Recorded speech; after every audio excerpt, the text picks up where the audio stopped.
We are live. Are we? Good evening, A little bit wet, Mr. but Nick. Oh, thank you for having me. Such a pleasure and a long time to please you and finally take you to the spot in Sriracha from beautiful Kauai, which is absolutely your number one spot right now, which connect many people from BJJ, from people who wanna do something more creative as a shooting. But you have more talent than I know, and I discovered this just a week ago, so I'm happy to listen your story. So what's your story, man? Well, first of all, unfortunately, some unfortunate circumstances had to finally bring me here to this place. Yep. But things happen for a reason. Things are meant to be. So now we're here, and I'm here sitting in front of you in the room, just two of us, talking about some really interesting shit. Yeah. So I don't know. What was your question again? Your story, man, your story. My story. Yeah. I don't know. Like, what do you want to know about my story? We can start things off. I could pop some questions off, and then we'll go. You were born in Singapore. Yeah, I was originally born in Singapore, and then, well, yeah, I did grow up there, and then, so when I was, here's the interesting thing, right? When you ask me, tell me your story, I'm a little bit like which one? Mm-hmm. Because I've been through so many different phases in life. I'm like, I don't know how to start, right? But I first moved over to Thailand when I was 15, 16. You know, back and forth, and then next thing you know, I'm 29 here, talking to you. Yeah, but I was born in Singapore. So you were 15, 16, so basically it was not your choice that time. Oh no, fuck no. It was definitely my fucking choice. Oh, really? Yeah, I mean, come on, like 15, 16? Yeah, I was 15, 16. Yeah, well, I'd say 16 to be safe. Yeah, 16. Okay. Yeah. And you actually know the guy who brought me to Thailand for the first time. Major overall. Oh, damn. Yeah, Okay. so he brought me there, and long story short, he was like, Nick, now you're a pro fighter, so I want to bring you to Phuket to focus and develop your training. So next thing I know, 4 days into Phuket, we're like, we didn't even fucking train for the whole month. And ever since then, just kind of stayed in Thailand. So the beginning basically was the martial arts. No, actually. Party, yeah. No, not even. Yeah. I actually. So before MMA, my job and my dream was to be a metal musician. Oh. So at a very young age, I formed my first band when I was 13. And then by the time I was 14, 15, the band was already doing pretty well. We were playing old school thrash metal, heavy metal, whatever metal that you want to throw in there. We played all that kind of shit. We made originals. And I was really, really serious about becoming a musician as a living. So here's an interesting story as well. And then the band broke up, right? Because not at the time, but even now, like I guess my arrogance and my ego got in the way. I allowed my natural talent, overtake my humility. So apologize to you guys. Ish. And then so during the break of the band, my first ever girlfriend, she broke up with me as well. So I lost both my band members and my first love, right? And I remember going to this concert. I think it was an Iron Maiden concert when Iron Maiden came to Singapore, and I went with her. And I just remember we were standing in the crowd, right? And there was this really big, jacked up, like muscular guy that kept looking at her. And I was, at the time I was really, really skinny. I'm still skinny, but I was way skinnier back then. And I remember the way he looked at her, and I'm thinking, fuck, man, if this guy want to fuck me up, like, I can't fight. Like, I don't know how to fight, can't do shit, So ever since then, I, looked up self-defense and whatnot, found MMA, walked into the gym, and I first met Major overall, and he became my coach, and the rest was basically history. plot twist. Oh, not really plot twist, but here's something even more interesting. So my first girlfriend, she actually ended up marrying that guy. Oh. Yeah, so they got kids now. Like it's fucking insane, man. Happy for them, but what the fuck? So yeah, that's kind of how I started my thingy. So you lived later in Thailand. You learned the language, right? And Yeah. now many people thinking like you're Thai, basically, right? Yeah, the only people that don't think I'm Thai are the ones that I told them I'm not Thai from the first meeting. Right? Yeah. But to answer your question, like, it's not like I had no choice to come to Thailand, or like, no, it wasn't like I was left with no choice and I had to come over here. But I grew up like every other Singaporean kid, like typical Chinese Singaporean spoiled brat. You know, you grew up nice, everything's given. You know, parents did well, family was good, and then just one fateful day or night, Singapore police force just start banging on the door and arrested my mom, and then my mom was basically incarcerated into prison for drug trafficking and whatnot, that kind of shit, So at a very young age, I'm the only child. I don't have a dad. So at a very young age, to have everything taken away like that, nowhere to go, no family, no money, no nothing. So I had enough money to go somewhere else. And I remember taking a taxi to Changi International Airport, and I just kind of looked at the whole, what do you call it, fucking, the flight departure thingy, where they would tell like flights going where and flights like the going board, where. Whatever. Yeah, I can't believe I don't know what it's called. So I just remember like looking at it, right, and just closed my eyes, and I just went, Thailand. I guess I'm going there. So I bought a ticket, and then I'm here. So, but it was also like you said, you go to Phuket, right? Yeah, Phuket was the first ever place I ever been to in Thailand. Yeah, trained at Tiger Muay Thai for a bit. And it takes you to the, martial arts journey with the fightings, because you are former fighter of the ONE FC, right? Yeah, I fought for the promotion before a long time ago, and that was a pretty interesting experience. But as most people that know me personally, that are watching this right now, they probably kind of already have a rough idea of my story of how I fucked up my career and how I just, So I am really famous and notorious for one thing. I fuck things up. I fuck things up a lot, be it friendships, business, career, family, relationships. I fuck up.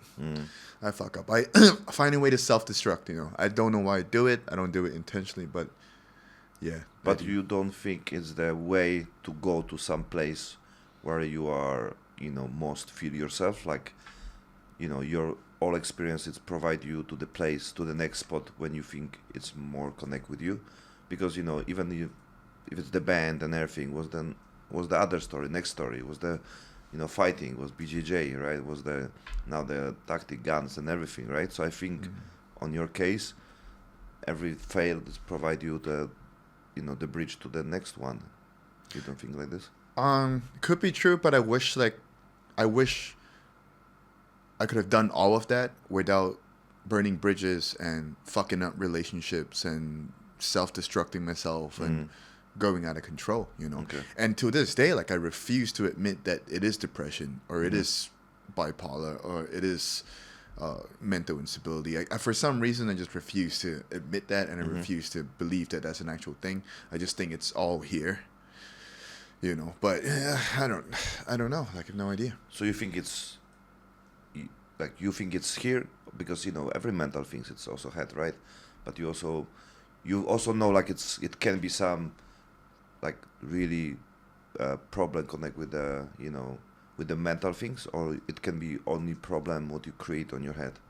I think it's a combination of both, right? Because from a very young age, I've seen enough stuff that happens in the family that made me believe that I will never ever deserve or end up in a good place, good position with good things and good people in my life. If it does happen, I think that it's not real, or it's pretentious, or it's fake, or it's a setup and it's a trap. And that's probably the reason why I self-destruct every single time I got something good going on, because I have like trust issues and I feel like it's not real, right? So I would try to push the limits of that something good. I would push it to the absolute limit, and then when it finally breaks, I find an excuse to say like, "Ha! See, I knew it." You know, it's not good, but actually, the reason is because I made it happen. Yeah. Took a few years to kind of get to that point. So you, the same time, you are like punish yourself for the mistakes, and like you really the guy who tried, like you learn from the mistakes or not? Yeah, I do. But at the same time, it's kind of funny though you asked that, because I do learn from the mistakes, but the same mistakes also kept me thinking that never trust anyone, because they could have a change of heart every single time. So it's just never ending cycle. You know, is it real? Is it fake? And then, oh, it's probably real, but let me test it out. Like, oh, it's fake. It's because I knew it was fake, but actually knew, like, I made it happen. I don't know. Yeah, yeah. I mean, it's can be confused, because I think it's the confusion came from the, like, you know, self-confidence, but not self-confidence as who you know, like your experience, more self-confidence from the situation when you are sure, like, whatever happened, it will be on the good, you know, direction. Like, it's my belief. Like, I believe whatever happened in my life, I know it's happened because it must happen, and like we get from the life what we need, not what we want, right? And even the really worst situation, it can be positive effect on the future. We don't know how, we don't know when, but basically sooner or later it will happen, right? Like, you trust issue is the big part, because, you know, many people, we just talked before, you know, like I yesterday about the, you know, my story, like, you know, like people who like betrayed me and everything, and then basically I'm happy today because this provide me all the knowledge, information, experience to be who I am right now, which is worth it. But it takes time. I was 27, also 28 that time. Now I'm almost 10 years after. So basically, let's say 7 years after, everything, you know, works well for me, right? Finally. So like I was whole my life broke, you know, mostly financial, because I know who I am, but I didn't get the position to prove, you know, society and the materialistic life. When I'm able to earn money, even my family, I'm able to you know, be stable, do it on the two foot. But the problem was always, you know, like, you know, when. So I tried, you know, hurry things, trying to, like, you know, overthink things. So, but when I start actually works about my project, my mission, and put really hard, you know, working hard on this, that magic happened, and it takes time. So I think on your case, I think the patience can be big part, because you don't know when it will provide you, and if all the situation provide to the place when maybe you are right now, or maybe you will be, and then you don't realize, like, you know, like, oh my God, all the years, all the fucked up was worth it to be on the place when, you know, it can happen in your life. So where are you right now in your life? Well, what a question to ask in these times, you know. Obviously now, you know, privately, you do know that I'm going through some pretty intense personal issues, you know. And now these personal issues is something that I guarantee everyone else has been through, or will go through, or have been through something pretty similar. But the reason why it's affecting me so much is because of two reasons. So one, everything happened at the same time.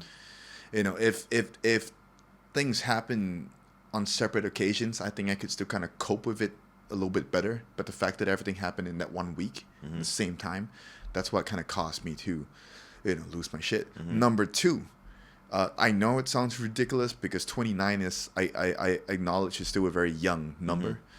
But at 29, after all that I have to struggle, had to struggle in my life beforehand, and all I have to go through and recover from and see and witness, I thought that the last couple of years I finally found my my inner peace, right?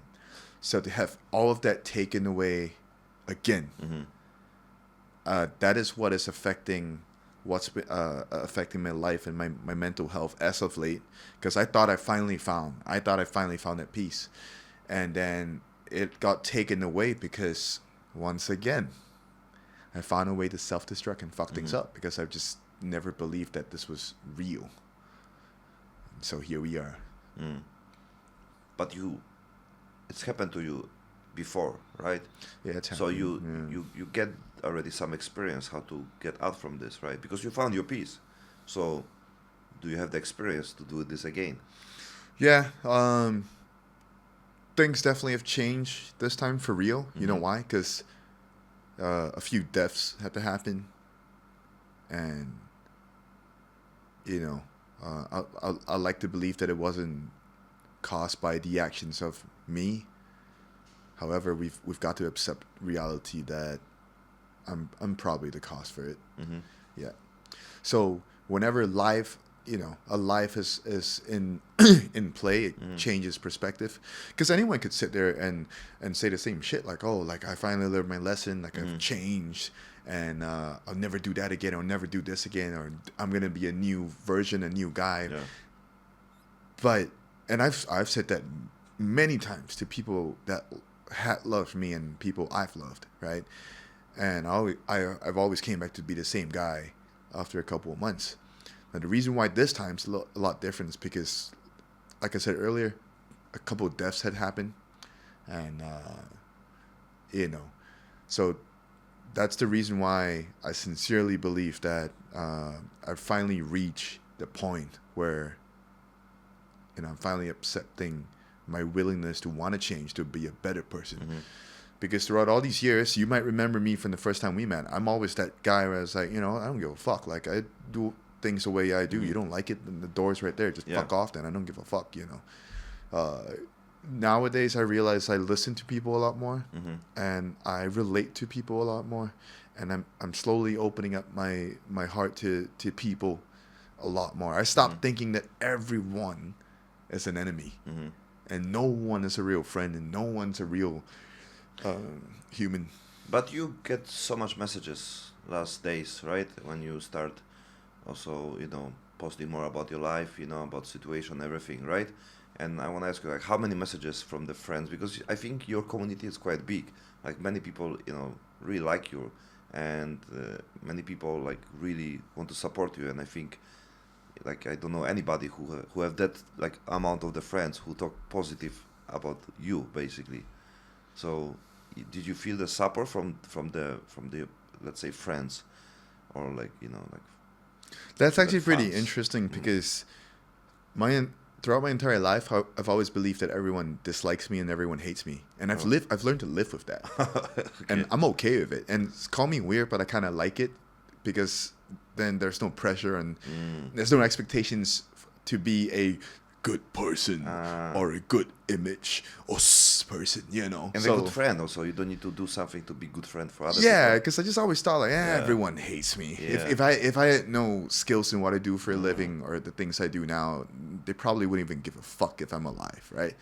So It's interesting. I was surprised, and all these same friends that have sent me concerning messages the last 3 days, I think they were equally shocked because everyone knows that I've never, and I'm definitely not the kind of guy who would post private shit on social media or express my personal thoughts online. Like, this is actually the first time where I've just hit that point and I'm like, and alcohol. Yeah, of course. Yeah, loads of alcohol. So what is alcohol in your life, like in general, like because Numbs the pain for the night, and then that's it. That really is, because nighttime's my enemy. That's when the demons come out. When you're alone in your room, it gets quiet, it gets dark, and you start thinking. And no matter what you do, it doesn't help. I tried turning on the TV and turning up the volume pretty loud, did not help. I tried playing games, like social media. I tried to do anything, just doesn't help because it's always felt like I was suffocating. So that's why I had to go out. I got to go to bars and clubs and just drink, so that I wouldn't have to feel that emptiness. And I would usually do it, or try my best to do it till like 5 or 6 in the morning. Sun rises, and I'm like, okay, I'm alive. Yeah. Do you think can be also connect with the work, or like a passion or something what makes you busy? Because I think many people, like Grab driver with the depression, right? He don't have much time to thinking about the problems because he's constantly on the work and need to feed the family, right? Yeah. So I think, someone said this, I forgot who, they say depression is the luxury. Like, to have time to complain and to not do nothing, right, is the luxury to be able to basically, sitting at home and do nothing, because many people don't have the time to be depressed because they need to work, they need to earn money, they need to take care of the family. Right, I give the sample, like the Grab driver, because you can see they drive all the time. They bring you food. Sometimes they can be asshole, but the point is, like, you don't know what this person, pass in the next, yesterday, right? Maybe bad shit happened. Maybe someone died from his family, whatever. We don't know this, right? Yeah. But he's still need to work because there's, for example, 5 kids at home who need to be fed, right? And I'm always give the sample because it shows the perspective, like where we are and how we deal with this. I also believe, like, if we find something what makes us busy, then we don't have time to overthink things. So the solution for to escaping the thoughts, the feelings, it's not basically just to like be quiet meditation. Basically, find things what we are what we like, what we want to do in life. That's why when it's 5 days of the work, what you like it, you don't need to have weekend. Like people ask me like, oh, what you do in the free time? What you do on the weekend? I say, I don't have weekends. Like, it's not exist in my life. Like, I love my daily job. I love what I do, right? I can do podcast. Right now, this podcast, I can do all the time, right? Yeah. And I never get tired. Like Saturday, Sunday, no problem, all in. And I think it's a trap when people start looking, free day. It's basically it's the signal when you should thinking about Monday, what you do on Monday to Friday, because then if you don't enjoy, it means you do something wrong just to enjoy the Saturday and Sunday. So it's connected also with dopamine, right? Because we're searching for dopamine. In your case also, it's dopamine, right? We need the feeling, we need the boost, we need the hype. I need the rush. I'm always looking for the rush. Yeah. So. But you have so many talents, but at the same time, you have so many talents and so many things what you pass. And if we combine everything together, like there's so much, creativity. And we basically talk about before, even about the project, who is, I see your vibe connect with your band, right? Because it's more. So we're obviously influenced metal, by Metallica. Yeah. So, that's why the A is like, Yeah.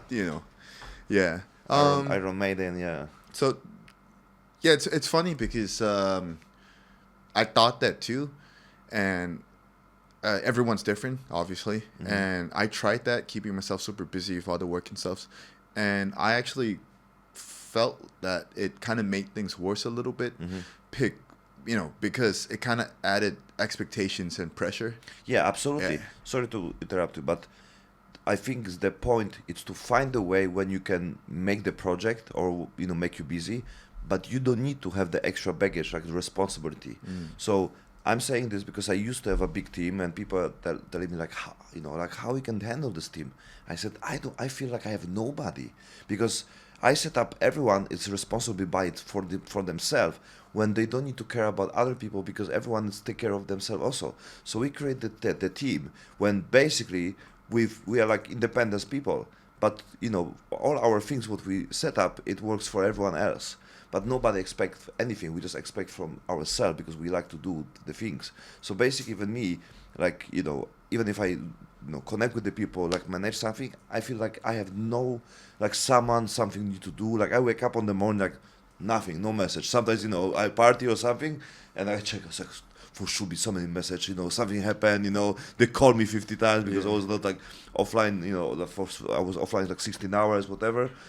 And I said, nothing, zero, right? So I always sleep good because I was never have any issue because whatever happened, they, solve it, not even between each other, but it was quite, smooth.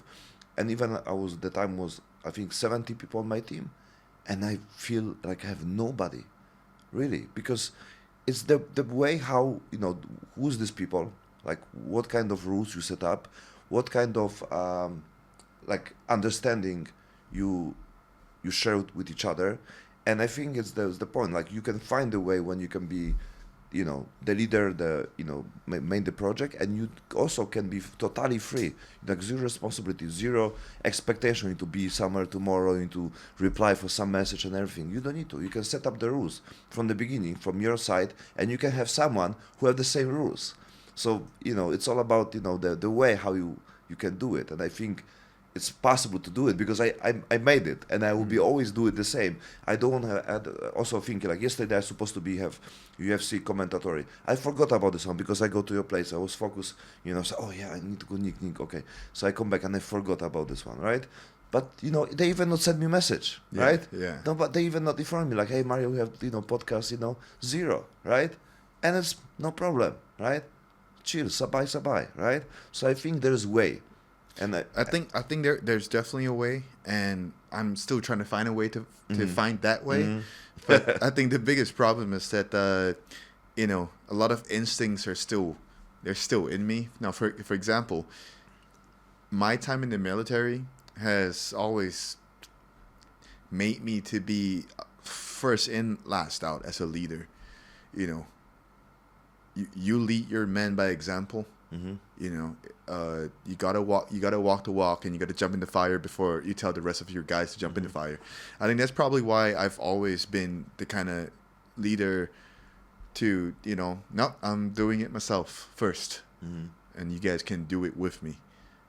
Like I gotta get down and dirty with my team, my boys, my men, and we'll do it as a team.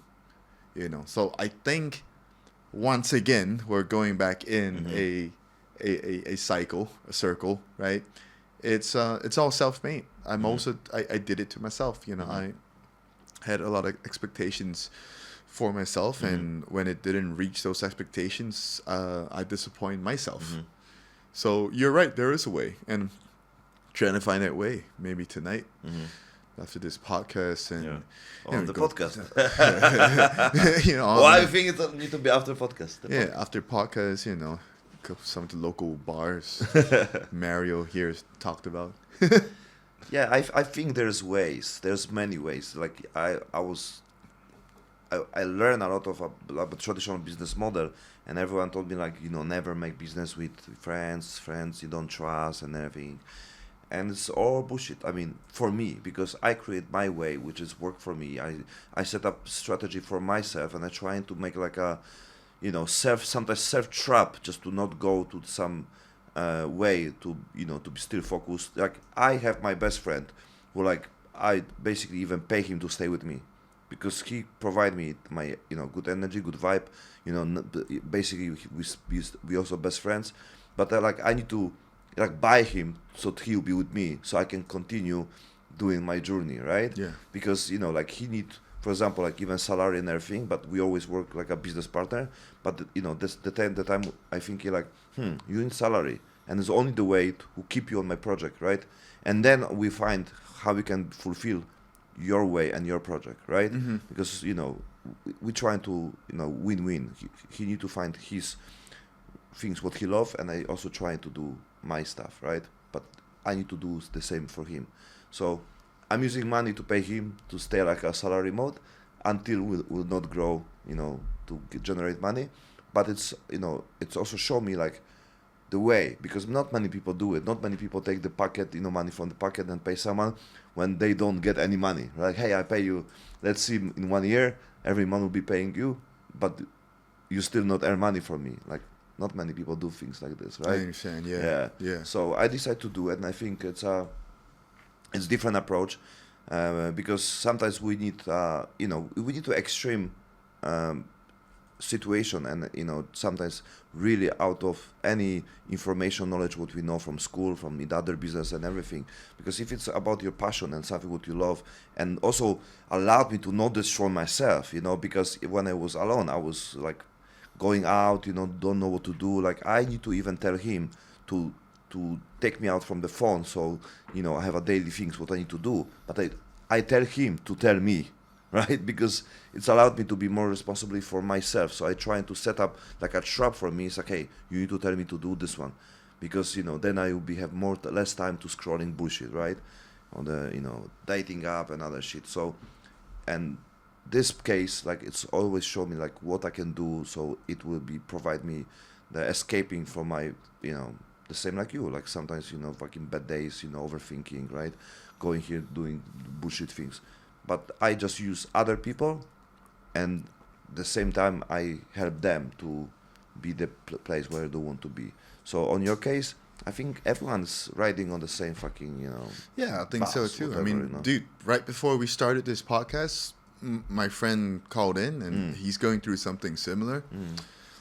So I think, like I said, when I was a younger guy, I thought like, oh, I'm the only person in the world that's going through the worst shit ever. No one understands me.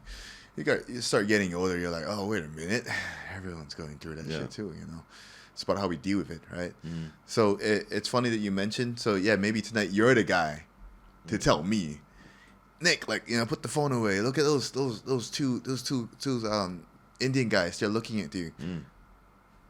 They want your number. No, Mario, no. I don't want the two Indian guys. Come on, like, like, fucking. I mean, nothing against Indian guys. I'm just saying that, like, if we're in a bar and there's a bunch of beautiful-looking ladies, then we need to go to Pattaya. Yeah, and then like I'm on the phone talking to a girl, and then you're like, Nick, put your phone away. There's two Indian guys that are interested in you. I'm like, bro, what the fuck, man? Like, why are you telling me to put my phone away? Because there's two Indian guys interested. I don't know what's up. I got nothing against. Like, I'm just talking. So when your stand-up comedy career start? I don't know. I'm the part of some fucking stupid group right now. When I need to add something to be not you not do, kick because out. I'm actually the admin of that group. So yeah. Now, but for the safety of everyone else in the group, we're not going to review who's in the group, because these are some really important people in the industry. I'm the only person that is okay to be canceled, or I don't give a fuck. I'll say it. I can be cancelled, but I'm afraid if I will be cancelled, like they will cancel someone from my family. And this is the that's highest not good. price, Like someone tell me like, bro, stop talking this shit about the true what I wanna say on the Truman Show, because someone from your family will get hurt. Yeah. Like I'll be sucking dick for everyone if I'm must pay the price, right? Like I mean, if I must, you know what I mean? Okay, yeah. Yeah, but it's all about this one. Like it's if you need to do something, and to save your family, you do everything, right? Yeah. And that's the question also. What I talked 2 days ago with the pawns about the limit, like we thinking like politician, they have the control of the fucking world, and basically someone can go to the place and say, hey, do a few papers, stay 5 years here, everything will be okay. Oh, you have your kids will be okay if you just sign a few papers, right? Having some gun on your head, right? So I think it's easy to say everything what we must say even if if my life would be on the risk and I must go fucking jail, or like I must die for some be a real guy and saying true and protect my belief system, I can die for this. Yeah. But if someone do this to my family, like I said, I can fucking suck dicks everyone who can come to me and they tell me I must cancel this shit, right? I will do it. I will cancel. Come on, Mario, face it, man. You would suck dick even if there's no family. Yeah, that's the other. I just give excuses. No, I sucked the dick because they put gun to my bro. There was nobody, with the There gun. was no gun. There was a there was cock. no gun. I was like, oh my god. Like, I thought it was a I gun. was like, I knew it. Why did it felt soft? Yeah, it was It's was like- other dick yeah. was on my. What- There like- was two dicks. There was no gun. Oh There my was there's no God. gun, Like I fucking knew it. That wasn't the smell of gunpowder. It smelled like fish. Yeah, it was no gun. Yeah, it's no gun. Maybe it's happened like this on the politics. Now we have a Puff Diddy, so we don't know what the fuck is going on this That world, fucking guy, huh? Oh, God. Yeah. But I can't say I'm surprised though. It's like when it came out, I'm like, well. You can't say you're surprised because you've been there, so like. Oh Jesus! I wish. That's how you become your Metallica. I mean the musician, right? Dude, I wish I was there. I would have been rich right now. Yeah.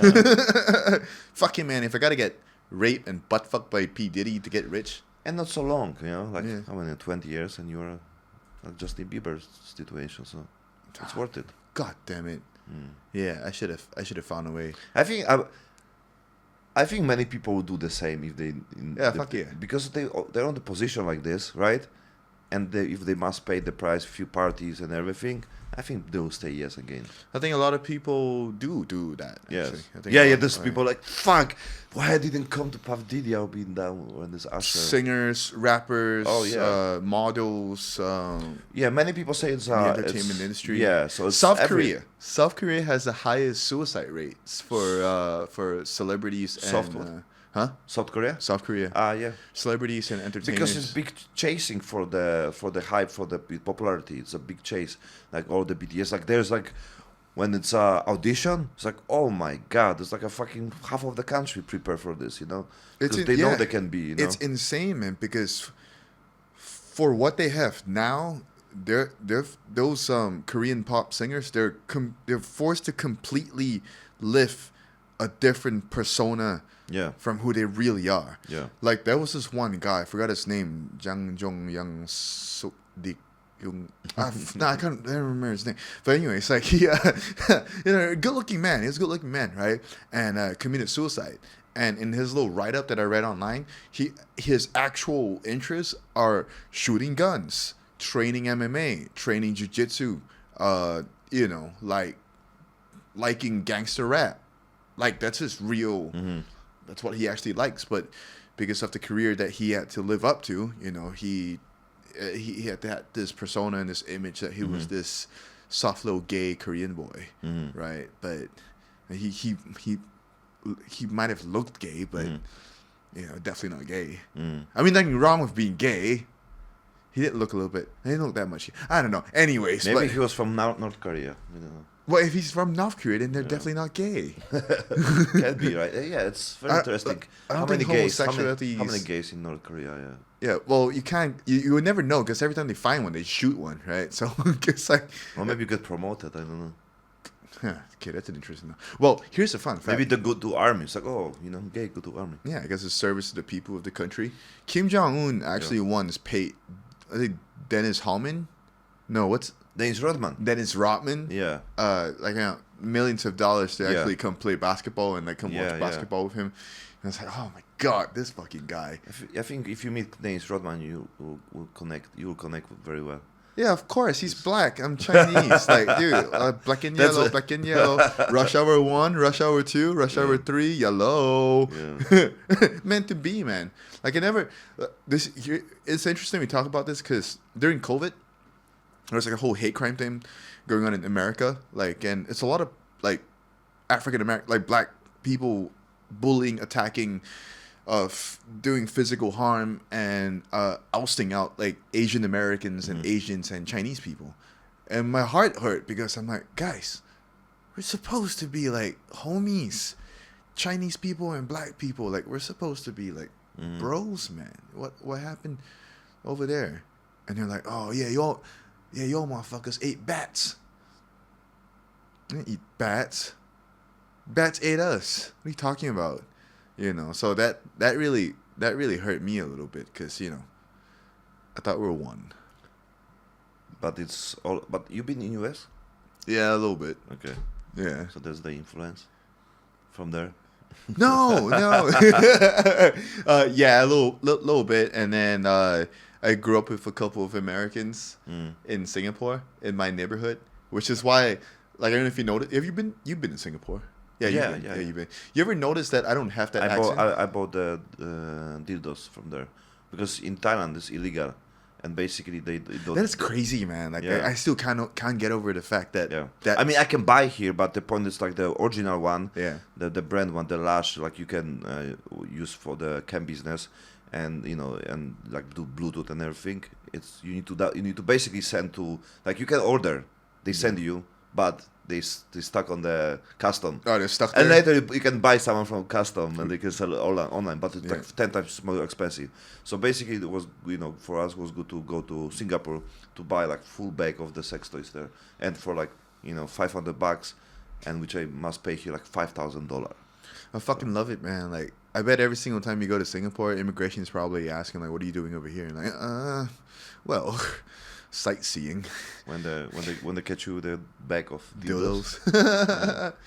Wait, what were we talking about? Yeah. Oh, so I don't know if you notice this, but I don't have that Singapore accent. Like, I don't really talk like them. Like, it's very hard to guess, like, from you, even, like, I mean, who you are. Like, I mean, I thought you Right? are Thai, like. Exactly. Like, I'm definitely I was more. surprised. I mean, like David, David is Thai, right? Yeah. So you have. I'm more Thai than David. Yeah, you're more Thai. Yeah. But I don't know. Like, recently, David has been a little bit more Thai than me, so I think I say we're equal right now. Yeah. But yeah, like, I grew up with two American kids in my neighborhood, so that's actually when the whole isolation thing began in my childhood, in my life, right? Because every other Singaporean Chinese kid in school back then, they were playing basketball and listening to Jay Chou, like, famous Taiwanese musicians and Chinese music, and I'm just that one kid over there with Tupac and Biggie and Eminem, my headphones, and Snoop Dogg and Outkast and Wu-Tang and all that great stuff in my ears, right? And so from a very young age, I was always influenced by Western or American music, and yeah, I don't know, like, maybe that's why. That's why you're in Thailand. Yeah. That's why I'm in Thailand. Well, technically America. Yeah. Why did I say that? So Thailand is like your home now. Yeah, I'll die Definitely, here. Yeah. I'll die here. Yeah. I mean, it's a good place to die. Yeah, I think it's a good place. I'll definitely, like, I've made it clear the day I moved here that I will die on this land. Willingly or unwillingly. Yeah. Yeah, we never. I mean, it's still, we don't know about the situation, the future. So for me, I'm staying here because right now it's great, but I don't have problem. Whatever happen, like, okay, let's go more safe place. Let's go when there's less fucking restriction, and that's why I think I'm trying to work on my freedom to be flexible to whatever happen. And basically there was was a conversation with the David, like create a our team and the community and the our small army soldiers who are protect each other, right? Because it's allowed you to basically be independent at the same time be be protective from from outside, right? For whatever happen. And I think it's the main goal, whatever direction and vision and some passion will go. Creating community is the best things ever, because you can have the people who have skills, have the possibilities, have the options what you don't have, and maybe you need people to talk, like we talked yesterday, and hang out and spend good time at the same time, release all the shit from our life experience. And it's a for me it's like always mini psychotherapy all the time, like whatever I go with my dudes, and we always talk about the same shit about life. Yeah. And I think that's why I survived the COVID very well, because we meet together every week. Yeah, we party with drinking and other shit, but it allowed us to really release everything what is inside. So we don't have time to even create any story, because we meet again and then we talk, we release. So nothing, was fucking accumulate. Like, oh yeah, the situation. That's what you say. Like, if things, connect the same time, that is harder. because then you need to deal everything in once. So that's why like if something happened in your life, we should like react now, because if you don't do it, there will be additional things tomorrow. Yeah. So and you collect your backpack, and later it's like, oh fuck, it's heavy, and later, okay, to do something with this, and then you open, it's like, fuck, too much shit, like it's hard. So better to do it like my rules: don't go sleep with the problem. Like if you go sleep with the problem, then the stress coming out, and we connect also with your neurons and tension on the body, and then you have a problem which accumulate on your nerves and on your body, and also on and make up basically diseases. Like all the sick are, like many diseases are psychosomatic, connect with your situation, so don't go sleep with the problem. And also I believe that alcohol is good because it allowed you to put the level of your stress down, the cortisol, like to be more manageable. But then you need to do something next day, because if you do again, like alcohol, and no action, then the shit coming out. Then that's the worst. I've learned the last few days, like, I gotta find a way to get my life on track. But one last time tonight. Yeah. Just one drink. Yeah. I even yesterday realized, because we go out, but I mostly don't go out, like 3 or 4 times this year, two times with you. So it's almost finished. The year is finished. So. It's gonna be a total mess once I've moved over here. Call me crazy, but I'm not even joking. So I just looked up a couple of property agents. Yeah. So definitely gonna look. You have places here, yeah. Yeah. So the name of this condo is called X99GZZ condo. X9, basically. Yeah.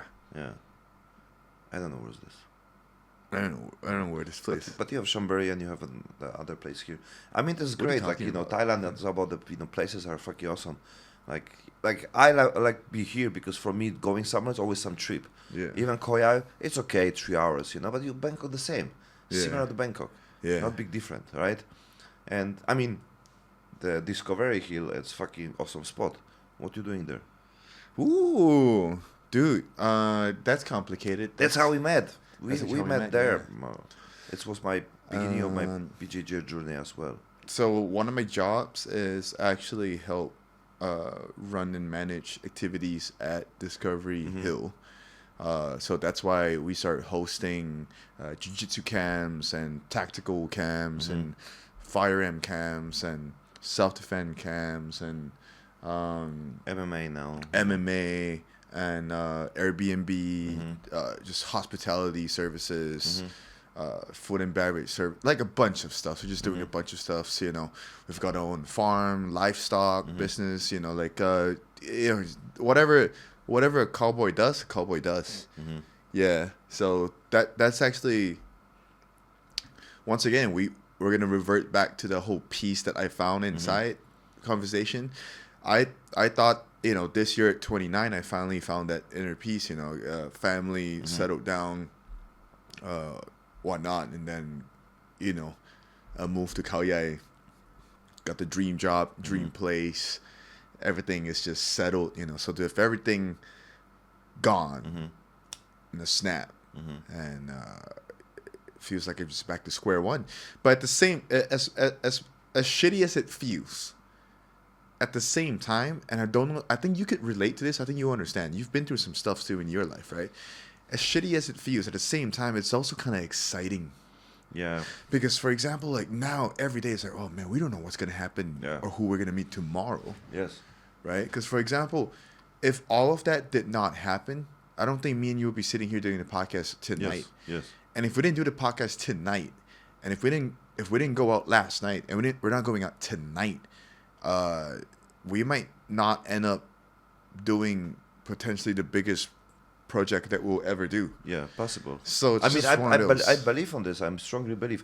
I just don't want to show like this is only my way because I know there's be many way, and I know I'll go to this direction anyway. I know my possibilities and my but I believe on people. I know I cannot do this alone. Not only because I need people like, oh bro, I need you. Can you help me and everything? No, I don't need people, and you don't need me. But you want. But I want people, and I also want to do things for people, Yeah. and I want to use other people's skills and experience, and they provide with my experience, and and then that's how everything should work, like synchronicity connect with the collaboration, it's basically like co-creation. So I know this direction, and I think in general we share the same vibe, we share the same understanding, we share the same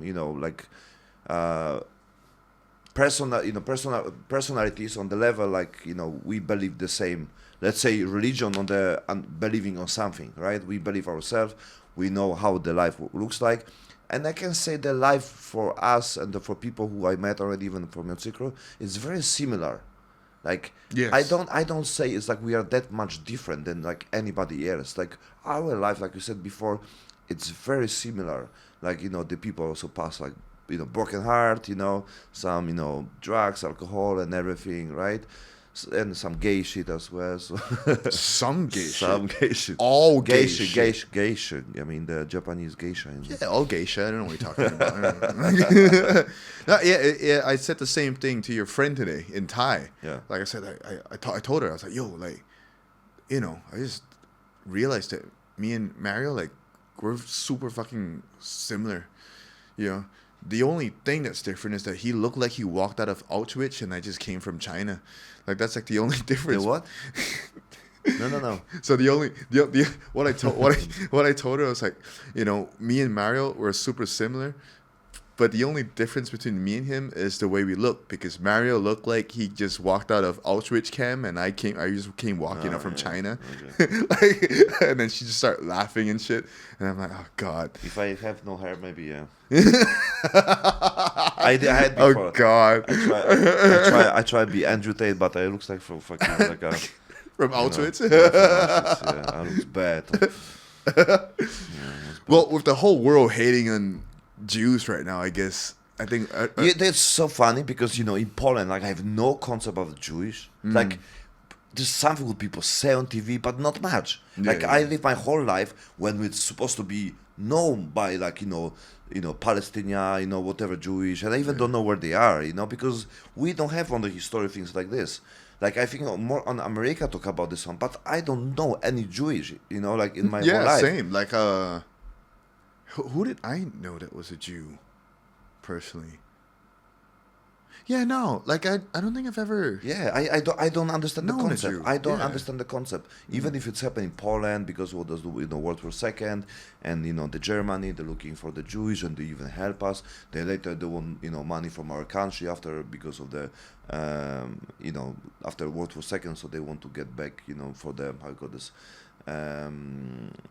like insurance, whatever, like for the things what we do for them, or Germans do for them, right? So they want like some money and benefits from this. So there's so much story, and I don't know, like I don't get it, because it's not happened. Maybe because of in my life, but we even don't talk about this one, right? Like No, we don't. like like grandfather or mother, like nobody talk about this one. So I think many concept, like now what they repeat us, they just trying to tell us, but it's not exist on many people's lives. Like you're watching something and like, I don't see this, like politics, like something happened here and here, like I don't see this. Well, you know what they say, right? History is always written by the victors of war. Yeah. So we don't know what's going on. Like personally, I do not have any personal links on the Western Front in the European theater of war during the Second World War. Yeah. But my family, my grandmother specifically, she's had her personal dealings with the Japanese during the Second World War. So that, for one, I can, I do know that, the Japanese were fucked up during the Second World War.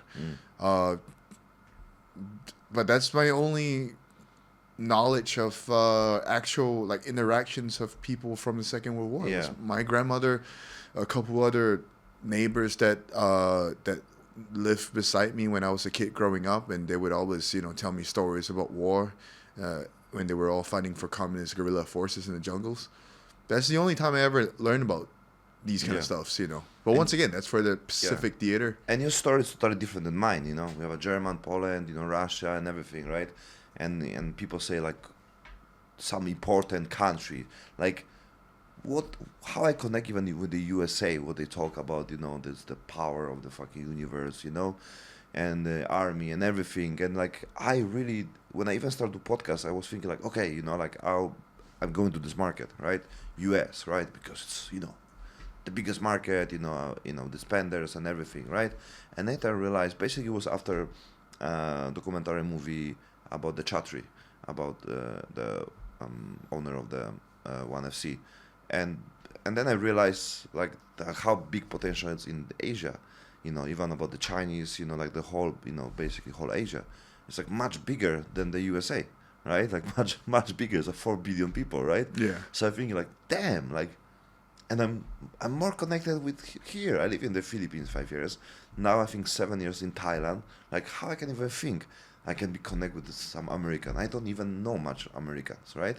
So what's the point even to do things and compete with the people who are just there and they do it for themselves? Like I can basically do, you know, the same shit like Joe Rogan here, right? Yeah. Because it's my, you know, it's not my goal, but it looks like it's going this direction, you know, like I don't choose many things, but I'm happy like there's many people who are my like sample or like authority, like heroes, whatever, and they do it similar things, and I like the way how they do it and what kind of things they represent. Yeah, like Joe Rogan is the big sample, but I also know he don't want to touch many shit. Like he also afraid to be cancer. He will never talk about the Andrew Tate, Yeah. right? Because he afraid, right? He afraid we can, you know, they can.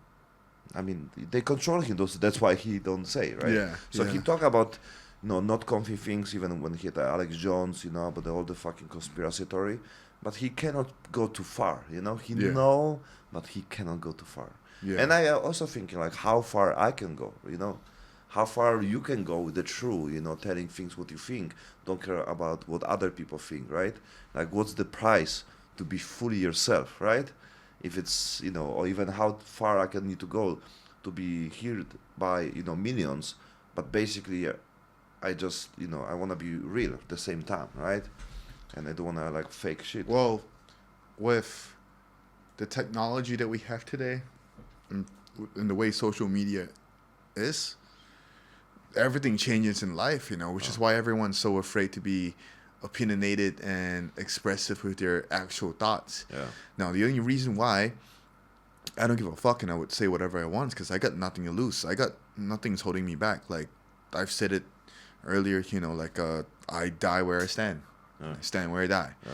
So it's always like kind of like a whatever thing, you know. I mean, it's good to, you know, even about, you know, thinking like a dad, like the part of the, you know, process, and also to not afraid to die of the things what you believe. I think is something what it's like on the earth right now. Like people don't have the balls to do, you know, shit. Because everyone's afraid of death. Yeah, many people. Yeah, many people. You know, and personally, I feel like once you've gone through that experience of facing near death, then you're just kind of like, if it happens, it does happens, right? You can't do anything about it. Like, you never know. You could put on your seatbelt. You could be driving 20 kilometers per hour on the left lane. You could be stopping whenever the traffic light goes red. But still, if some drunk truck driver decided to lose out of control and smash into your car, you're dead. Yeah. And there's nothing you can do about it, Yeah. you know? So that's probably why I have this I don't give a fuck kind of persona, because I'm like, yeah, okay. I think we should be like, this is, do you know Bill Hicks? It's a comedian. He basically died on the, you know, lung cancer. Yeah. And, you know, he smoked a time, he talked about this one.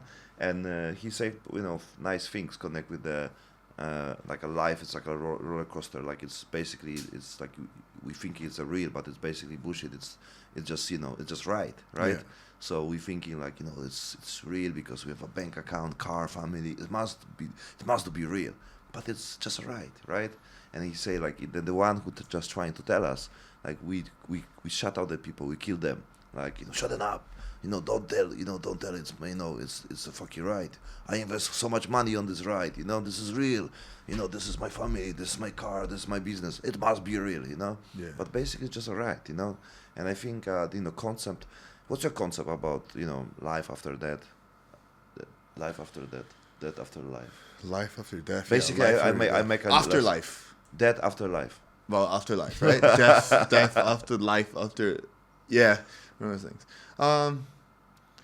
Pretty funny though, cause like, so you spent some time with me, and just like everyone else, like everyone says, I have a very open and Western-minded way of thinking, like, or at least more Western than an typical Asian mentality.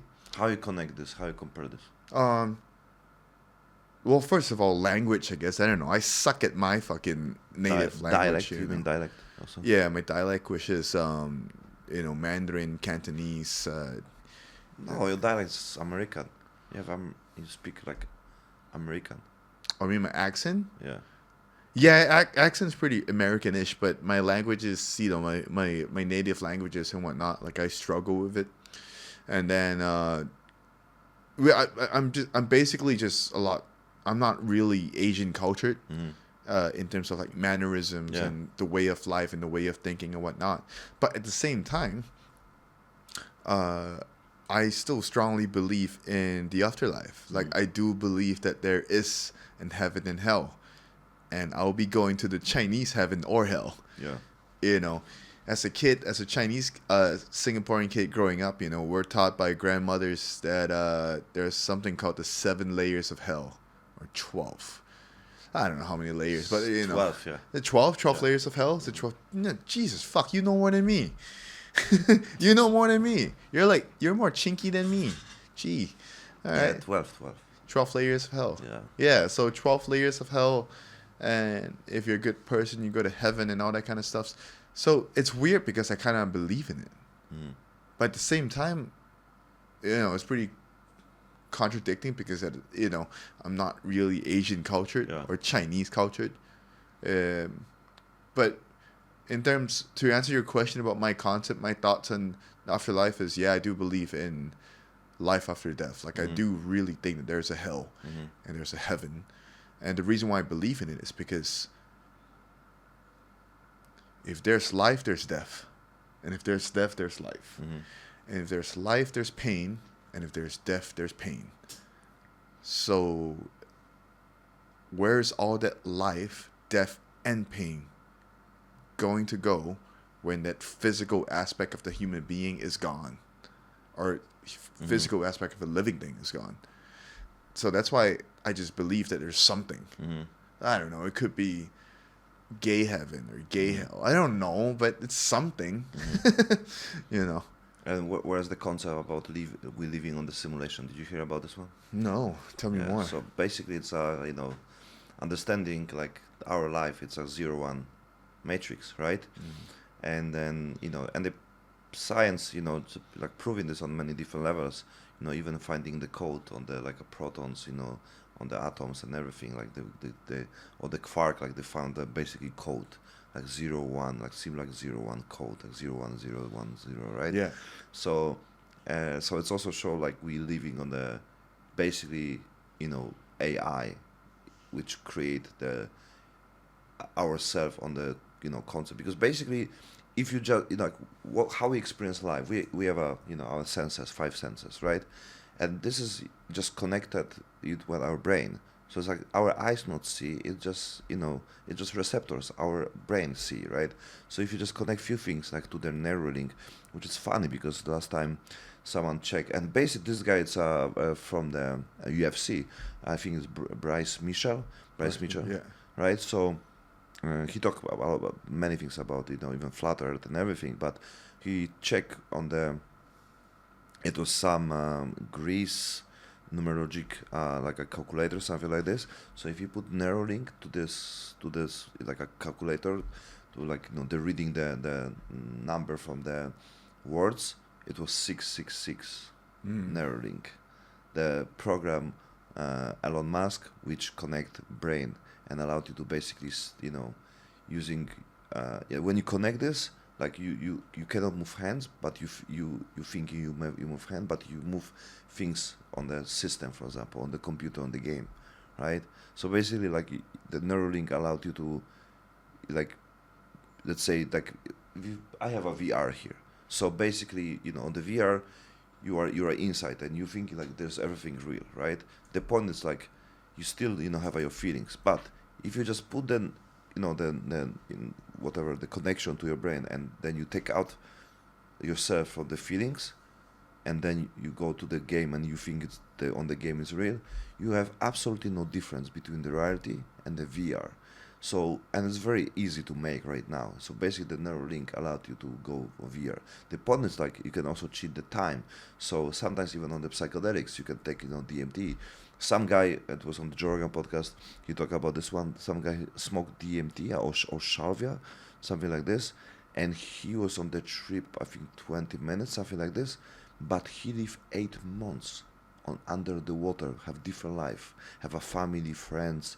8 months. He wake up after like 20 minutes, and he like started, because he was underwater, so he lived underwater. So he started like like cannot breathe, like. So give me water, and like he drink water, and he thinking is that like he can breathe like this. So it takes him a while to come back to the reality. So the concept is like the time what we're thinking like it takes 70 years. Basically, when we connect your brain to the concept to living whole life in basically 5 seconds, it's also possible. That's why, even if you sleep, Alan Watts, also a philosopher, he said, like, imagine yourself going to sleep, and then you can create your whole life when you sleep, like, 8 years every night. And the point is also, like, imagine every night, you wake up, so you can create a different story about yourself. Like, okay, this life I'll be gay, for example, right? Next, for example. Yeah. Next life I will be like, superhero. Next life I will be, like dictator, like whatever. And but later will be passing many things, and later will be fighting with dragons. Later I'll be soldier, like, and you're creating different personalities because you wake up, so you can make more crazy things, right? If you can make more crazy things, it's like, what's now? What's now? Like how far I can go, right? Yeah. How deep I can go, and then basically the next step will be forget I can wake up. So basically you start life like now and like fuck. Like, do I wake up or not? Yeah. And you automate program yourself, you'll not wake up. Yeah. So basically, we don't know if it's not the concept what we live right now as a God to create our life, like on this life, to experience the things what we experience right now, to have goals, some big fucking girlfriend, broken heart, like all the emotions. Like it's basically crazy because we can live with the all concept emotions, and we like start from zero to hero, which for many, if you think like a here on the game, it's what we want from the person on the game. You want to start your journey, you get experience, you get the better armor, better guns, right? You get better car, whatever game play. It's always you grow, right? You have more power, you have fucking magic, everything. So it's our life is like a game. It's the same. It is. It really is. And I'm fucking sick of it. But sick of this because of the possibilities, or you think you have nothing to achieve more? What's your concept? Like, where's the limit? Where's your option to go more further, or with the more abilities to do something in your life? Like, what's your goal right now? Man, I used to have answers to that. Is to so your goal to find the answer again. Because actually, yeah, okay, that's a good way to put it. Yeah, and I think that's tonight. Yeah, that's the one thing. Yeah, that's the one thing. Yeah, I think it's just to find purpose in it. Because for now, it's no purpose. Yeah. So yeah, that's probably my answer to it right now. It's just my goal is to find purpose again. Mm-hmm. Because as of right now, it's just kind of like I'm ready to go right here, right now. Mm-hmm. Like whatever happens. I think it's like you said before, like the concept what you and me and everyone thinking, like they think like they like even be a manager and it's your project, right? Yeah, I'm the Southeast founder. Asia, yeah. Founder and the owner. So, when you need to do everything alone, and basically you have a lot of responsibilities, and you said about the problem sponsor, which many people have on many different disciplines, right? Getting sponsorship, getting partners, getting clients, and everything. It's always the same game. But at the same time, you can find someone who know the game better than you, or maybe Yes. or maybe like the struggle, because like it's hard, but for someone it's like yeah, it's hard, but it's how it is, right? So I know how to edit, but at the same time it's waste time, right? Like why I must do these things if I can do much more productive things, right? So I know how to edit. I can edit if I want. Yeah, now I know how to edit because I have a chat GPT. He can edit for me. So That fucking guy, by the way, he has the answers to almost everything. It's so fucking creepy. Yeah. Like, it's crazy and creepy and scary, but at the same time exciting how far technology has came. yeah, to be honest, last 7 days, with this amount of information what I hear and I see on the AI and the fucking world and the fucking conspiracy theory, the all the fucking manipulation, even the weather, all the flooding around the world, the typhoon and everything. I know that's true. It's also scary me. Because it's stopped me to be me and do it my shit. And I know it's kind of distraction, but at the same time I don't want to be blind about what's happened. I want to talk about things what I see, what I know. Because everything what I think and I happen in life, like I was on, I know I was right. My point was not to be right. My point was just observe, looking and see what I can do with the situation, right? When the COVID, I know it's bullshit. I know it's not how it people say and everything, but I don't want to destroy anybody's opinion and tell people like, no, don't take this, take this. I don't care what people do. I care just what I do with my family, and that was only matter. I don't want to convince anybody you must believe the same shit like me. Up to you. I just want to make my own belief system and protect people who I love and do it the best for them if they want, right?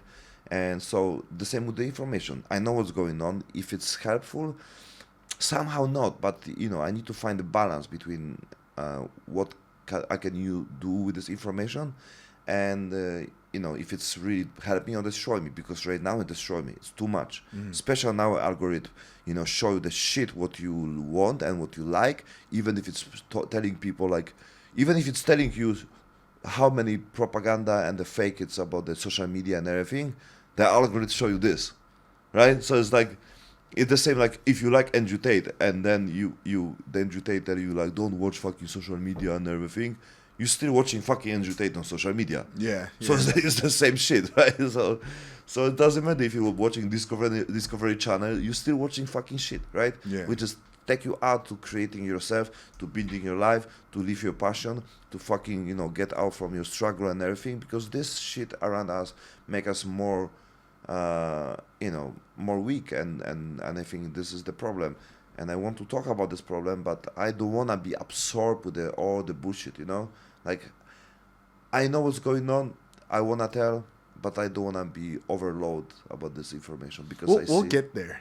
Yeah. Well, I believe once we get this show to a point where we want it to be, then there's a point where you can go. And that's why you are here. I think your sense of humor and distance and jokes and everything. I think even I need this. Like I need more chill, right? Not chill on the way like, oh yeah, like it's party and everything.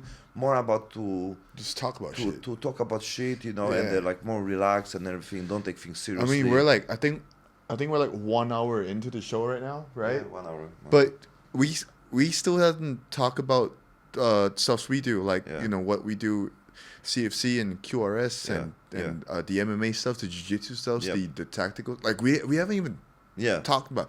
We've just been talking about life, Yes. the human mind, Yeah. right, and how algorithm works in life, not just in social media, and we're just talking about like And our daily trippy problems, shit. which I really appreciate, because not many people have a board to talk about this one. Even last time I show to Pons the video with the Paddy Piblet, right? So Paddy the Buddy, right? So he also have a fight, and like they 2 days before, 2 days like on the time when he have I think we checked the weight, and then his friend make suicide, like, and he make a speech after the fight about about sharing things connect with the talking to the people, like, if you have something, when you struggle and everything, please talk to someone, right? Like, this is stigma about, people, the man should not, be quiet, and if you want to, like, encourage people, like, if someone have a problem, please speak to someone, because many Yeah, people don't but do it. that's also that's I know it's gay, but no, it's not no, gay, joking. not gay, but kind of gay, but not super gay. But I also fucking like I don't call bullshit on a lot of people on this shit too, right? The same people that are always saying stuff like, if you're going through shit and you're thinking about suicide, reach out and talk to me or talk to us or talk to someone. Don't keep it to yourself. But in every single time, like, we try to reach out and grab someone like, hey, bro, let's go for a couple of drinks. Like, I want to open up my heart. I want to talk. Like, let's meet up. Let's go for dinner. Like, or anything. Like, oh, I'm busy next week. Yeah. I can't do it. Maybe next time. Or not. Then, next time he's gone. Yeah.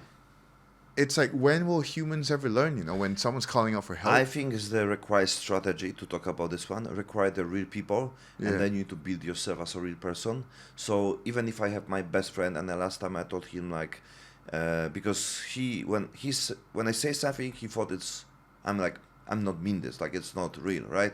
So I told him, like, I like, we create a code, like I said, bro, it's for real, right? It's real, and then it's like, okay, now I get it. So basically, I think someone also talk about the same option when you talk about the beating someone, go for dinner and everything, because it was Simon Sinek, amazing guy, and then he say also a similar situation, like someone called him, like, 10 times, and let's go for dinner, let's go this one, let's go drink, let's go this one, right?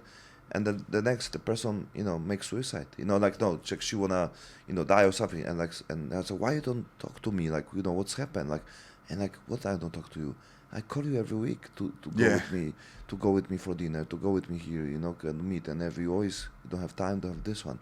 So people don't realize it's the call, right? It's the part of this one. That's why when I have my team and everything, our drinking, our fucking party, our like, using different shit, like, even to saying this one, even use some fucking drugs, it doesn't matter, this is still allowed to you if you use this on the good way. In the good way, yeah. That's the point. And that's the thing, right? Because the partying has been keeping my mind away from suicide. Because the only time I ever thought about it is when I'm not partying. Yeah. And so basically, that's why you're a good fucking friend. Because every single time I was like, Mario, let's go. You didn't say you just said when. Yeah. Yeah, but at the same time, I also, very, like, trying to balance this one, because later I think, like, okay, I don't want to go that far. That's why, like, even yesterday when we go, party, like, I was really into, like, just stay together, like, even on the, Discovery, right? And just, talk and then drink there, because I like to talk, I like to listen, I like to talk. And, when you go on the party, like, hey, man, I said, yeah, look at that, like, it's hard to talk, right? It's always loud music. So I prefer, like, the meetings, but for example, like, maybe bar with a less loud place, right? I mean, even today, the place, when you check on the Google, it's so loud. Oh, yeah? So loud. Shit. Yeah, man. We'll find something. So maybe like some VIP sofa, Yeah, we'll find something. But yeah, what I want to say, it's absolutely, it should be some information, some code on maybe some way when people understand. When someone say, let's, go for a dinner, or like, like using some code, or like communicate when someone know it's all about this one, right? Yeah, but I also think it's also unfair, and it's also very hard to, to rely on someone else to make sure that you don't take your own life. Like, you understand what I'm trying to say? Like, I don't think it's also fair to that. It doesn't matter if it's a really good friend or a family member or a loved one, but it puts so much pressure and expectation on the other person as well. My personal opinion, as much as I wish there was someone with me every day when I have these moments, is that at the end of the day, man, you still gotta fight your own battles. Yeah, you need to. You still gotta fight your own battles. And if you fought all the way to the end and you can't take it no more, and you gotta go, you gotta go. There's really, I don't think, no matter how many people would come to your side when you ask for help and someone to talk to, if that person decided that he's gonna go, I think he's just gonna go, right? And look at what happened to what's his name? It was Chester Bennington, Yeah, Linkin Park. I supposed to be say about this. And then his friend that died from Audio Slave, the lead singer from Audio Slave. Already, okay. Chris, is it Chris Cornell? No, Chris. Curtis. No. I forgot. But I think the lead singer from Audio Slave, like, he committed suicide, which caused Chester Bennington to be depressed. And then he then later, I mean, he's always dealt with depression, but I think that was like his hit. Okay, right? But you know, last interview with the Chester. Yeah, Chester. Yeah. So he said on the podcast, he say, this place between fucking my finger, it's a very bad place. Yeah. I cannot stay there alone. If I stay there alone, it's bad things happen. It's bad things happen. You know. So that's why I'm always trying to go out and do something, because everyone deals with things differently, right? Yeah. Some of my friends, they're like, dude, I'm depressed. I don't want to talk to anyone. I don't want to hang out. I don't want to go out. I just want to stay in my room alone. And that's their way. But if I stay alone in the room, yeah. you know, yeah. I mean, if you stay alone but you'll be something, you know, what you can do, it's okay, right? But if you stay alone and it's you only dealing with your fucking ego in your head and everything, so you don't solve anything. You basically, you know, going more connect with the anxiety, you know, question yourself, you know, going deeper, like, and on the wrong spot, right? So, you know, expressing self is definitely the way. Like, we need to express ourselves. And I think, I just think about this one because I also believe, I know it's not popular, and you know, but I know it's happened. You know, I think many even like our thoughts are not our. I think many even our anxiety it's connect with the fucking like the phones, with the information, with the, you know, frequency and everything. Oh, So 100%. Yeah. So 100%. sometimes it's, you know, it's not about fucking like bullshit about the 5G, but it's real, man. It's real. So, you know, we cannot just talk about this one. Yeah, okay, we know it exists, and what? It doesn't matter, right? It doesn't matter if it's fucking Earth is flat or globe and everything. It's matter and how it's, you know, like, and what about your life, right? You have still the same problem, right, in your life, so you need to deal with this anyway, right? Doesn't matter who fucking president of the fucking America, you still need to, you know, take care of your family for yourself, on yourself, the same shit. So it doesn't matter if it's someone control this or we control and everything. We need to do something with this, right? So, but all we need to, if we are aware, you know, like, okay, how I can find a strategy to get out from this one. And I think the best way for me right now is to find the community people who support each other on many different levels.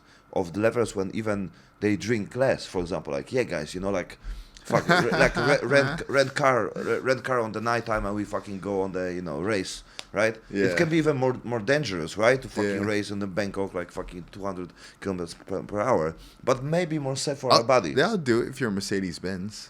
Yeah, on my, yeah. I mean, I can do with any car, so. Yeah, but I'll do it with that one. Yeah, I did already. And, you know, but I like to do it with this, like a slower car. Yeah. I mean, Mercedes is quite slow, but I like to challenge. Like, if I have this, you know, before I have a like BMW 5, like hybrid, so, you know, I beat everyone, but it was, you know, it's like having black belt and you beat white belts, you know, like, yeah, I'm the best on the road, like, no fun. Like, for me also, like, be a quite rebellion here. That's why I think I don't play games, because my life is like GTA. Like, when I take car and I go on the road, I fucking like. Yeah, I got. Fuck your fucking driving skills, bro. I like like you're just like, now I'm so depressed and shit. Like, I don't even care if I live or die. That's probably the reason why I was able to sleep. Like, In my heart, I'm thinking like, man, if I wasn't depressed, I'll probably be screaming right now. Yeah. But I just went, you know, I don't care. Yeah, I know. You know, but at the same time, you know, it's also allowed me to keep, you know, like be myself at the same time, right? Yeah, Like I could yeah, feel it. I yeah, could feel it. I saw, and I'm like, yeah, all right, whatever. yeah. I just slept like a baby. Because I love this shit. For me, it's like, it's like a really be fucking GTA, Yeah. And I think we need to find the way to like control, danger, control like the do it something with the take us the fucking vibe. Like I try and like be more calm. I do it more to not be asshole for people, right? So I don't use horn like maybe like one time a day, but like I'm trying like be more nice, right? But at the same time, it's also like I see like okay, like I'll be chill. On Mercedes, yeah, first month I drive slow and later faster, faster, faster, but I still thinking like it's we need to find some our demons. Everyone have a demon, so everyone have some shit. So we need to just find a way, to not destroy ourselves too much. Like get some limits of something on, and that's why the people around us who but. Like it's also different, like drinking with you when I know also you are active, right? When you do many things, right? Maybe not now, I don't know. No, but you still do, and it's much better, when you have a fucking, drinking guys coming to the bar every day, and you have someone with BJJ, but after they go and drink. Yeah, right? like it's so hard to find that. Do you know how hard it is to find? Because I still love jiu-jitsu. I still love MMA. I still train every day. But I also like to drink and I like to go out, right? And it's so fucking hard to find people that would do the same that I would do, which is probably why the QRS gang is just so important to me, because QRS gang means including you, right? Because we all train and we all party too. Yeah. Look at fucking Dave, man. Like the reason why I love him so much, he's like, dude, he's 48 years old. Yeah, crazy. Right? And every single time after training 2 sessions a day of jiu-jitsu on a Friday night, and I'm like, bro, let's go out. And he's like, yeah, okay.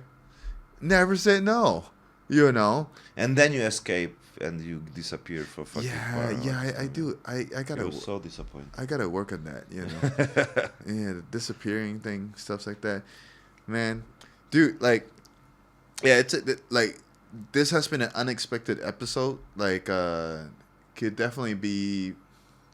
I think we could probably label this specific episode as probably, I don't know, men's mental health awareness. Yeah, it can be. I feel like a lot of guys, like you said, like they don't dare to talk about this publicly online.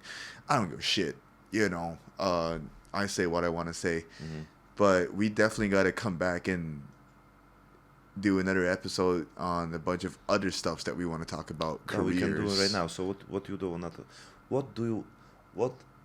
what kind of things you do want to talk about? What kind of things you do want to talk? I don't know, man. Like today, like I was just happy to just talk about what we just talked about, right? And I feel like, because like my confidence is kind of low right now. Yeah. So the reason why I don't want to talk about my business and my work and my career and my accomplishments, because my confidence is low for now. Yeah. And I don't want to seem disrespectful to talk about it while I'm low on confidence, because it's gonna look like that I don't respect it. So I would like to talk about those. I have a good editor, so we can make like Okay. We can do it. Like, we can boost your energy, like boost. Like, but yeah, like I want to talk about it when I have my passion. I think it's still about be real. That's all about this one. I think everyone, going to the place to raise the energy. Like even BJJ Kauai camp, right? When I attend, I didn't know I was the first one, because you make before, but it was like a meeting more, right? But I was on the first camp, right? It was the first part, right? Yeah. So. And so there'll be third, right? It'll be MMA. It'll be third one. So the one on the 5th, that's the third one. So Yeah. that's gonna be a focus on MMA. Yeah. And I'll be one of the instructors on the cam as well. Oh, awesome. And we've got 13 active duty Thai SWAT officers that will be joining us on the cam. Nice. So you'll be training alongside like SWAT Awesome. police officers. So that's pretty cool. Nice. So don't bring cocaine on that trip. Oh, okay. Yeah. So it'll be there already. They will bring. Let's see. Let's see. We are in Thailand, but there's still snow. Crazy. Huh? Oh God. So, do you drink Red Bull? But look, we have a our sponsor, but our today podcast is the Red Bull. So we have a Red Bull from. This one's from the Switzerland, right? Austria. Austria. Yeah, Switzerland. pretty sure it's Austrian. Switzerland. Well, yeah, this one's the original Austrian Red Bull. Yeah. And I think Soda. that's Skratin Dang, which is the Thai Red Bull. They said it's soda energy drink. Yeah. Yeah. Tastes pretty good. I mean, I personally like the original one. Still. The shot. The yellow one? Yeah, the shot. Right. Yeah. I like that one too, yeah. This one's pretty nice though. So, you wanna talk about the QRS? Yeah. Let's talk. We need to. Yeah, I'm just looking.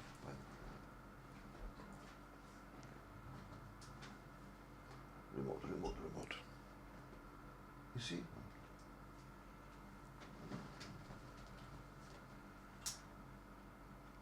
It's not that important, but where's my remote? I think it's pretty important because Click it's there. Click some button. Any button there. Okay. Down. Oh, okay. Yeah. Okay. There's no button. Finally. No.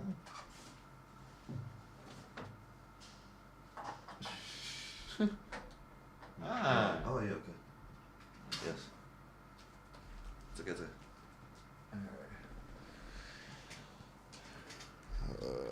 Oh, you want a break? yeah, gotta Yeah. take a break. Yeah. Let's go, motherfuckers! So, my very last event, I had these two fighters that I knew personally, and then they hit me up. They were looking for fights, right? And one of them, his name is Poria, and he is a Iranian MMA fighter based in Phuket. And then I had another guy named Samuel. He's an American that was based in, I think at the time, I think now Chiang Mai. So they both kind of, it's funny because they both kind of hit me up on the same time, on the same day in my inbox, like exactly the same time. I think it was like 9:07 p.m. or something, but they both messaged me at the same time looking for fights. And like I looked at both of them, and that was during the height or the beginning or it was on the way to the height of the war between Israel and what's going on in Palestine. So I just thought, like, man, like, you got Poirier from Iran, right? And then you got Sammy from America. And those two countries absolutely hate each other because of the whole GWAT On thing. the paper. Right? Yeah, on the paper, like, whatnot. And then the thing is, like, Samuel Alexander, like, he is this blonde, blue-eye fighter, MMA fighter, right? And he looks super American. He's got a pretty American accent as well. And his Instagram username is Uncle Sam. Like just like the U.S. military recruiter. Yeah. And then you got Poria. He has tattoos on his face like Mike Tyson. And no, sorry, is he from Iran or is he from Syria? Oh God, I apologize, Poria. But yeah, he I think if not Iran, then Syria. One of those. Probably Iran if I remember. But I just knew right there and then, like, I'm like, oh my God, like the comment section is gonna be crazy. It's gonna be wow. Like this fight is gonna generate quite a lot of attention because of what's going on in the world, right? And I love both of them to death. Like they're both great guys. But business is business. I think a fight between them will be fun. It will be good, entertainment and skill wise, right? So I matched them up. And and I was right. The comment section was out of control. Because almost every single picture that I did and I posted on the CFC page was, they always had Sam holding the American flag, right? And the comment sections were just filled with it. It was Poirier's fan base going like, yeah, kill the American, like they attack our country and this and that. you know, and then you see the American fan base, most of them from Combat Matrix, they're commenting back, you know, you fucking terrorists, and like, you this, our boy's gonna finish you off, you know, this is for 20 years of GWAT, and this is what you get for fucking with us on September 11. Like, the comment section was wild. And I actually received a couple of Death threats? no, warnings by Instagram. You know, like on the contents that we post and whatnot. But I'm like, yo, like, we're not the ones saying that. We just post. All we did was hype up the fight. We didn't even bring religion or anything into that. It's the comment section. If it's anything, you should be going after the people in the comment section. Yeah, not it's us. mostly algorithm, and it's mostly like automate bot. I mean, who, Yeah, you know. yeah. It's not us. We just basically posted that, hey, American MMA fighter Uncle Sam is taking on pro. Like, you know, like I'm not trying to. I'm trying to. So fucking, you think it was positive on general because they make so much attention to make things like this? Because, you know, what's happening right now? it was positive business wise, right? Because Yeah. business nowadays is not like the old days. Everything is based on social media attraction. Yes, but the Viral content? Yes, and it's important things what I wanna say, because you know the term BJJ don't generate money, right? They said BJJ is no Before, money. yeah. I mean, you know, like, yeah, before. You're right. Yeah. The CGI changed many things. Yeah. Absolutely, right? No, I think social media changed everything. Not necessarily CGI itself, but 100 CGI. I mean, the CGI. social media is quite long 100% with social with media, us. Social yeah. media is quite long with us, right? Yeah, Anyways, but so it's not like something new. So even if social media exists, still the BJJ in general has no money, right? Yeah. And with the pawns, we're also talking about the, like, even yoga is on sport, but they generate money. Let's say more money than BJJ, right? Because it's more, you know, clothes, style, organic food, island, hotels, and everything, right? Yeah. So and my goal is also to make something like this for BJJ. I believe on BJJ on many different reasons, but what I want to talk with you, it's more about how, you know, you say about it's generated numbers and then the views and everything, right? You know, BJJ not generate numbers, right? But I think generate something more important, which is community. What nobody count of this, but there's many people come there, and they have a lot of value. Yeah. First of all, like, generate the people who we can be friends, and we are the best sample, right? Like, I came there, Yeah. you know, from some reason, you know, to do it this one, and I meet many people who do also many other stuff, who are fighters. I met a Wheat Shop who fight with the Max Holloway, of an amazing story, who have our own federation in Thailand, right? I met the Major, later I knew it's your best friend, right? For Yeah. many years, who bring you to Thailand, right? Yeah. So, and you know, David, I rode first time with him, and he, you know, chill, you know, like, help me support me on my first In Siam Siam Cup. BKK, Yeah, yeah, right? yeah. And I didn't know who's this guy, because he was not like showing himself, his personality, like who is he's on this project and everything, Yeah. right? So I think there's a lot of hidden talents. The point is, like, you don't you know, put yourself on the position like to be like influence, or like, you know, be like, you know, like really monetize this. Yeah. And I also see, even on the David, even on the new, like, you want to do, we talked just 2 hours ago, like, oh, but I don't want to for money because it's business and there's a responsibility and everything.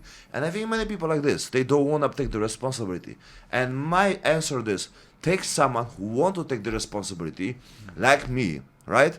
Or I find a way to make this happen. And I'm talking with you about the full responsibility about this part, because I don't put myself on the responsibility, right? You think it's on me, but basically I'm very open to give the responsibility for others, and I'm very good to find the responsibility for others, not about workers, not about employees, about someone who have the passion for this. I found a guy, and there's not many people like this. I give my laptop, I sell my laptop to my business partner. I always give my, you know, my things for cheap price for my team and everything. Many like free aways. Like, even I came to, like, last time to bank also to give my phone to the guy who I bought from him my laptop. Yeah. So, you know, my laptop that I have now, I sold the same laptop to my best friend, who was my business partner, because I know it speed up his work. And I said, okay, I need to buy other laptop. Also because I like to just English keyboard. And I bought the laptop from a guy who was 18 years old, right? And he speak English, so it's Thai but speak English Yeah. very well. And he asked me like, why on this laptop? And he also lived on the place where I lived before, on Samon Prakan, close to Imperial. And then I asked him like, I do podcasts like Joe Rogan shit, UFC, like this area. He's like, oh, I know Joe Rogan. Like I watch a lot of podcasts with him, and I'm a big fan of the UFC.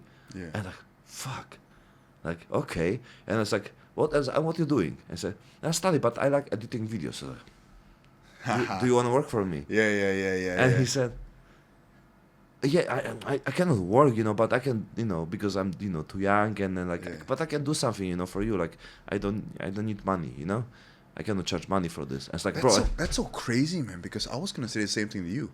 Because I don't need money too. I'm okay. yeah, that's but he first of all he need money even the time. And listen this. Okay. And he basically said, I'm really appreciate things what he say. I said, I'll pay you money because I appreciate your work. The value what you say, it's crazy. Yeah. And the same time, I'm really was, Yeah, go on.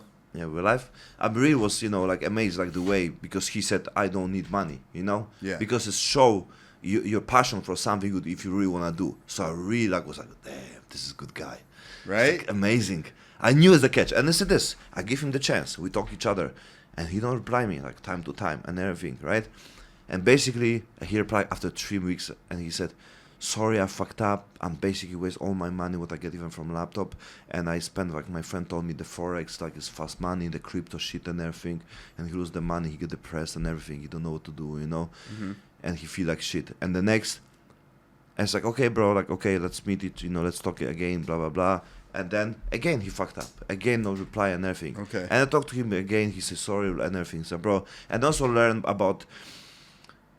That's what I need to learn also, like many people, like not give the chance people who fail on you, right? Mm-hmm. Like, have your limit, right? Mm-hmm. Say if someone don't respect you, don't respect others. Correct. Like we need to have these things, right? Correct. If someone don't give you the time, don't give the time to others. But we used to do things like this because we don't have other options. When you're in school, when you're in Singapore, and you have your fucking American dudes and everything, there's no many options. Where you can go, other school, no way. You need to be stuck on your community. Yeah. Right? Yeah. So I didn't give chance. And you know what this guy do? I mean, I give him advice, but not like telling like, yeah, crypto shit, because I don't want to say like, my things with me is good, your crypto is bad. I don't know. Maybe he like it, right? Yeah, Maybe he yeah. love the fucking like crypto and everything.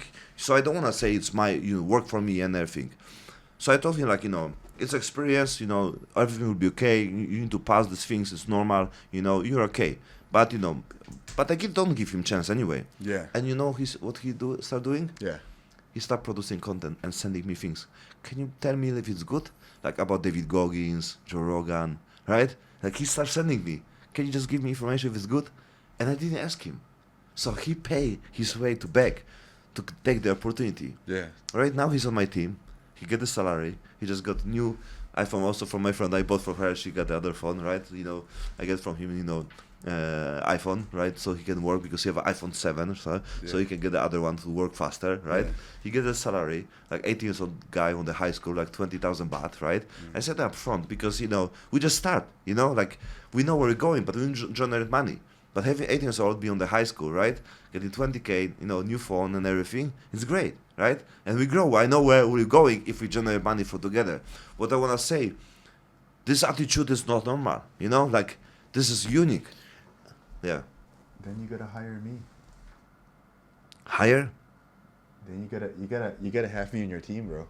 No. You see who I work for? How many? Yeah, I know. Like, bro. I'm just saying. Yeah, I mean that's why I just come. saying. That's I'm why I just came, saying. bro. The place where I come to you, and listen, and I just finished this one. The point is like, everything what's happened, I know where I'm going, and I know I meet you because not only like luck, I know I didn't look, I didn't search, I just keep going, right? And I'm lucky. I'm not lucky. I'm happy. Like Happy. I connect. Happy, yeah, I'm happy to connect Same. with you and everything. Same, yeah. But I put myself inside. I meet you. I talk to you. We connect with many different levels. Yes. But I know where I'm. Capable of. Like to do it right. You know what I'm doing. I'm also from the porn industry. My past experience and everything. I want to talk about many things. But I also believe the BJJ, the fighting. It's not only this one. It's friendship. It's relationship. It's other business. It's promotion. Everything. It's everything. It's everything. It's party. It's fucking gambling. It's fucking drama. It's fucking crazy stuff. What everyone have. I want to have like everyone else. People who you can be fucking supportive and don't afraid to fucking kick someone else and they basically stand up fucking 3 a.m. and they go to some place when someone needs support. That's kind of attitude is fucking rare. Nobody is even have to do shit. Like even go with you fucking drinking or dinner and everything, even if they don't like it. Do you think I like it? No, I said yes, because I know the price will be better. If to bring you to the podcast, I don't know what can happen, but You like it. No, I don't like it. No way. No, I don't like it. I don't like it. I play your game. No I play way. no. I don't like it. But I find a way Yeah. when I enjoy, because you can, it's worth the price. Yeah. Paul told me your passion required the fucking price. You need to pay the price. It's required even suffer and paying paying the price to be even the pain and the suffer, right? Yeah. Even he explained me about where the word coming from, the passion, right? It's also connected with the pain. If you are able to pay the price to get your things what you really love. Yeah. So I know connection with you, like, to be honest, like it's super easy, and it's really hard to say for many people to listen about this one. I know where I want to go, and I don't afraid to say about this one, like, I need you for something, and it's about them. It's not about money. It's about the project. It's about mission. It's about money also, of course. And if I don't see any possible way to generate with you the outcome what everyone want to achieve, the passion, the money, the possibilities, the influence and everything, even connect with the supporting other people and everything, I'm not interested to talk with anybody.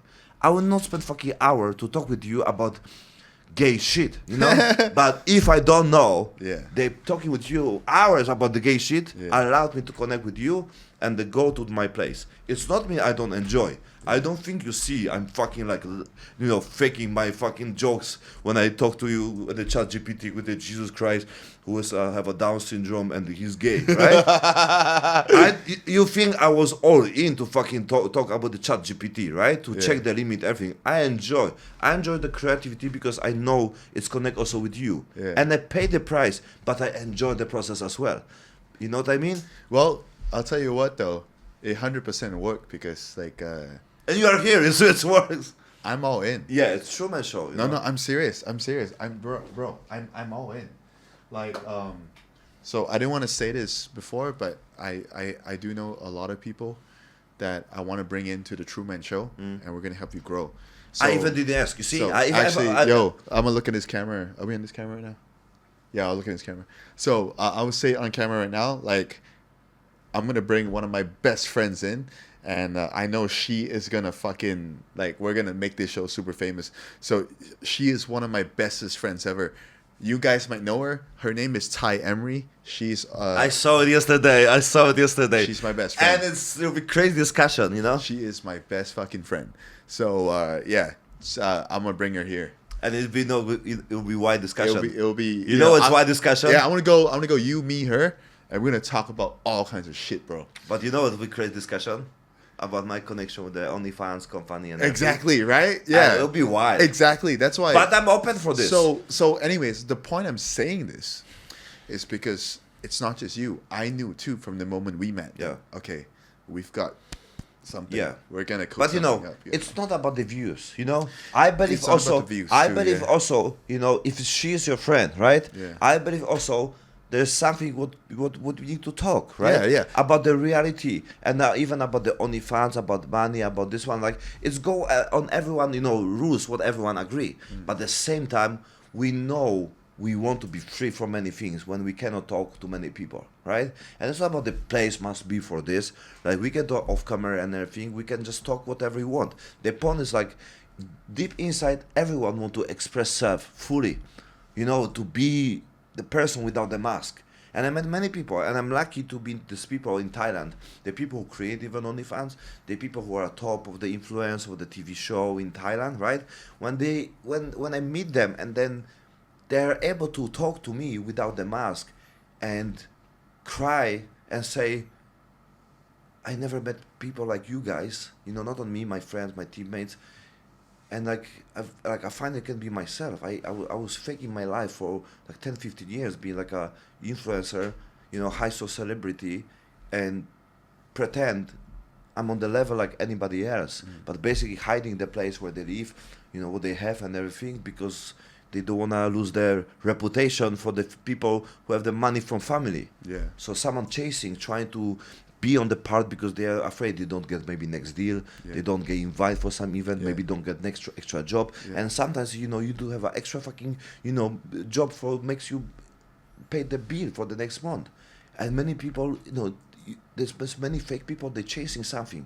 They think if someone have a 500,000, I have a situation. My basically, like I met the people like restaurants, super rich and everything, and then I have a friend and they ask about the like everyone watching them thinking they're millionaires, and I think this person called to my friend, ask about money, and like how this person have a gold, like a Yeah. Thai gold cars, this Yeah. one restaurants, and they ask him about like 20,000 baht.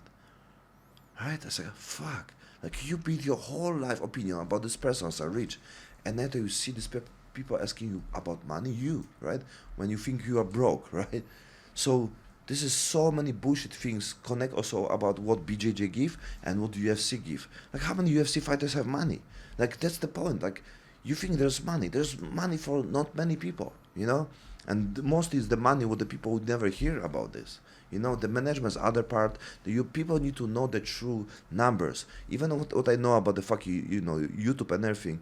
I built 140,000 subscribers account in the 3 months, making 100 million views, and it's make only $3,000-4,000 total.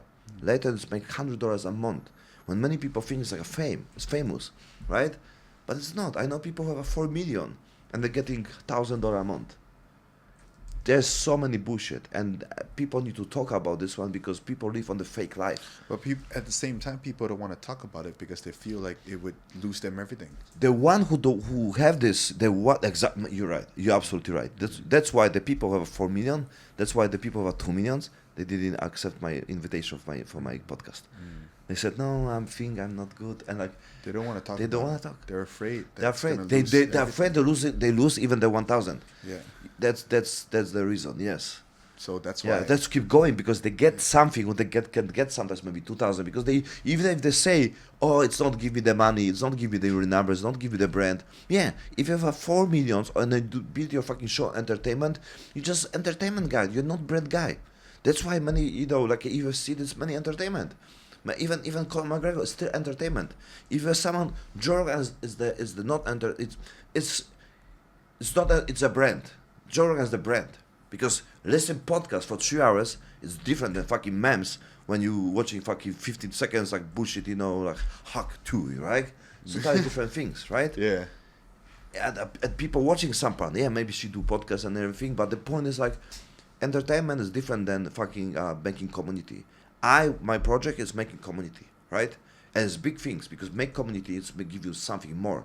You can have millionaires on our community. You have people have other project, and if you bring these people together, and you can make amazing things because then you believe the similar things as the what we have is the martial arts, is the good foundation. Yeah. It's fucking awesome foundation.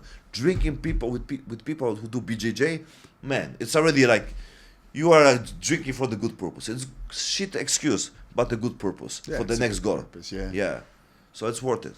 So how's your relation with the BJJ? What do you think about the pathways what it give you to life, and you do this one because of your health or your passion to compete, or what's your concept? Well, I personally, dude, I'm gonna give you another 15 minutes, and you promise me we're gonna go to the bar.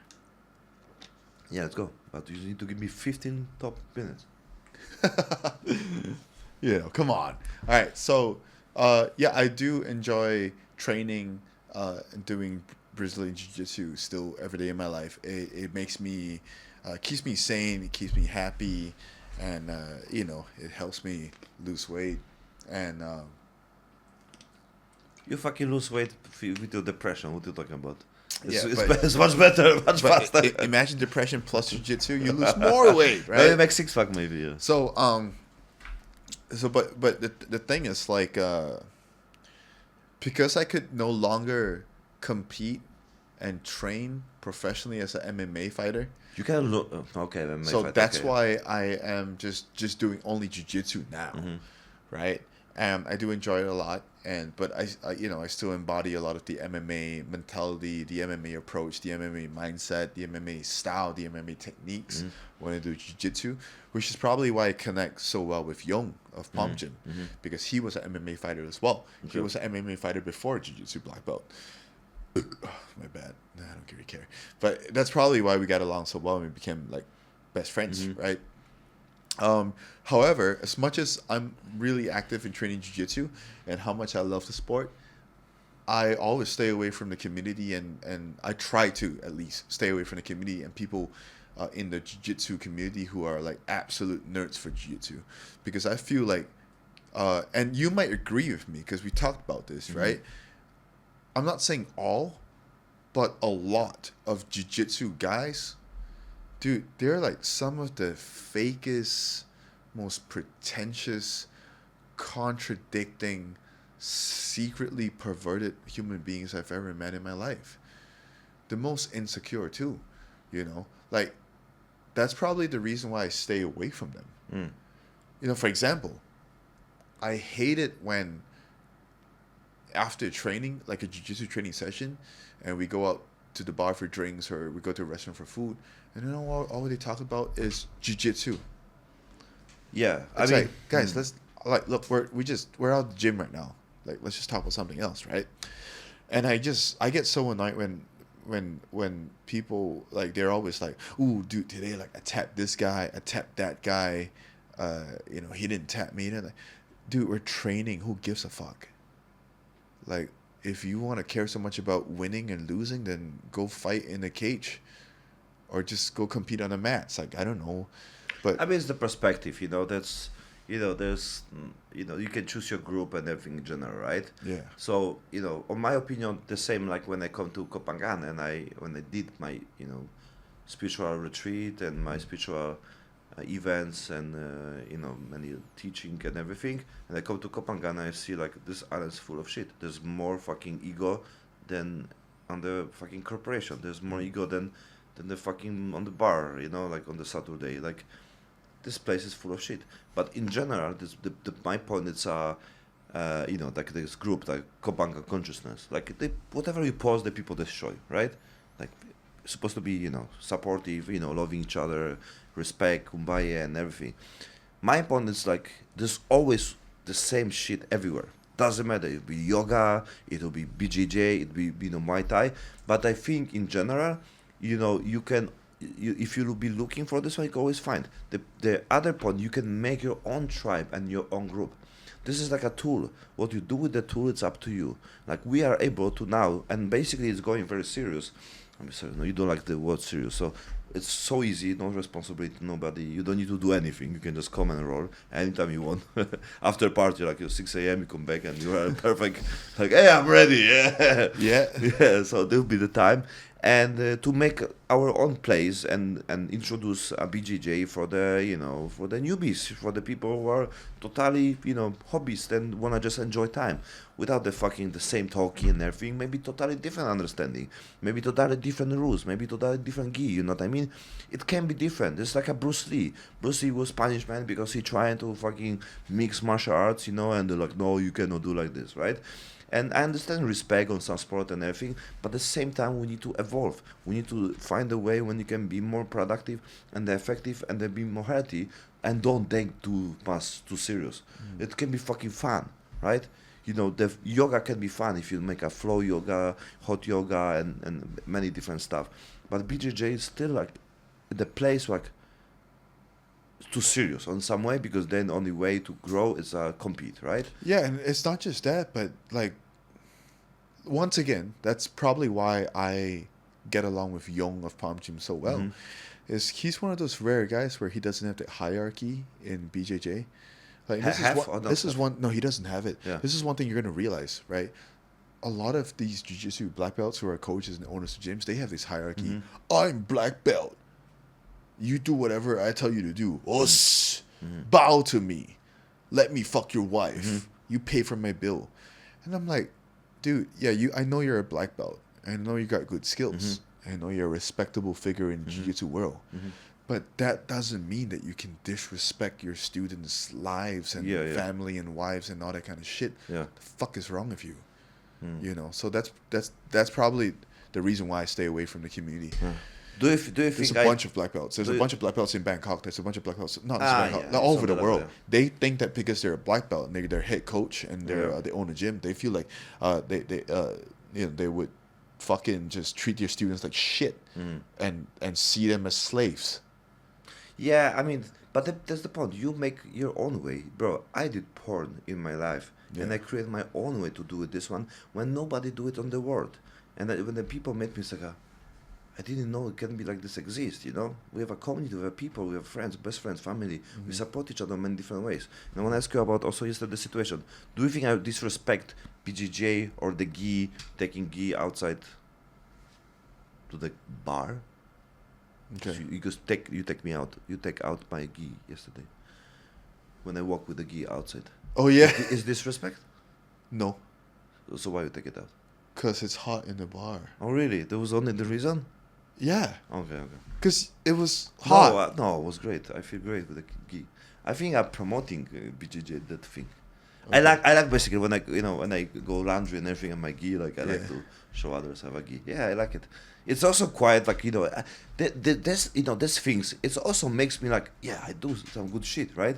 The matter I think like I'm not like proud of this one because I don't post shit like what I have. I don't care, like I don't post where I go, where I am, the fucking hotels. Like you never see my post like this, right? Yeah. Like it's not me because I don't care about this one. But do it this one and give the value. That's why I wanna ask you. Like I think part of you and your experience, you give the value anyway as a teacher of the QRS, as also teacher of the BJJ, right? You give the value anyway. But what kind of value you can give right now to the people who listen you, like from your whole life, from your own experience, and even from the all shit what you're passing right now? If you have someone who can maybe have similar situation like you, that time with your all the shit going on, with your being asshole like you passing the same fucking problems again, and like automate, like destroy many stuff and everything. And I think many people rely to the situation. Many people are connect with you. That's why having you and see all the things what you done, and having human nature like everyone else, you just have the balls to talk about this one. It's something big because many people have the same situation. They just don't talk, and nobody talk about this one because they achieved that much, so they are afraid to lose. You have nothing to lose because also one part because you didn't monetize this to be $1 million business, and many people are afraid to lose this. I lose this already. Even on my business, I decide to not go to the step, to the way when I don't want to monetize my OnlyFans, my agency, my porn business, because I say, okay, this is not the way I want to go. I want to get something from this, but I don't want to do this way. And the same you, like I think you even say today, you don't want to monetize this, you don't want to take money from this one, right? Correct. Because it's not you. But I think the same time, you are able to still be on the position when you can give a shit out of value, connect with the money, right? But don't be like destroyed by the money, right? Because I think many people like try and disconnect with the money because they experience always like some kind of situation, someone cheat them, fuck them, and everything, right? So what kind of value you have for other people who experience similar shit like you? I mean, the advice. 5. One is it's easy to say, harder to do, but let me do this I actually. can use ChatGPT to help. No. I don't fucking need ChatGPT. Hold on. You have an editor that edits the shit, right? Yeah, don't worry. He will love to watch you. Darek, you have a work. So your question. So the first thing I would say is, as human beings, I think human beings are the most unappreciative, ungrateful species in the world. We don't appreciate how good we have it until we lose it. And when we lost it and we start appreciating it, it's too late. They're gone. They're just gone. Right? So my first advice is to, I know you might not see it to you guys watching, but whatever good you have in your life right now, be it a wife, a girlfriend, boyfriend, father, mother, or anything, appreciate them. Appreciate them first, and don't wait till it's too late. You know, it's crazy because my elders used to say that to me, and I'm like, eh. Yeah. And now that I get to experience losing Makes my sense. wife and all that, I'm like, wow, okay, I understand it now. Like, I'll do anything for that second chance, knowing that I'll never get that second chance, and that hurts a lot. So you think you can live with this, or you need to forget about this one?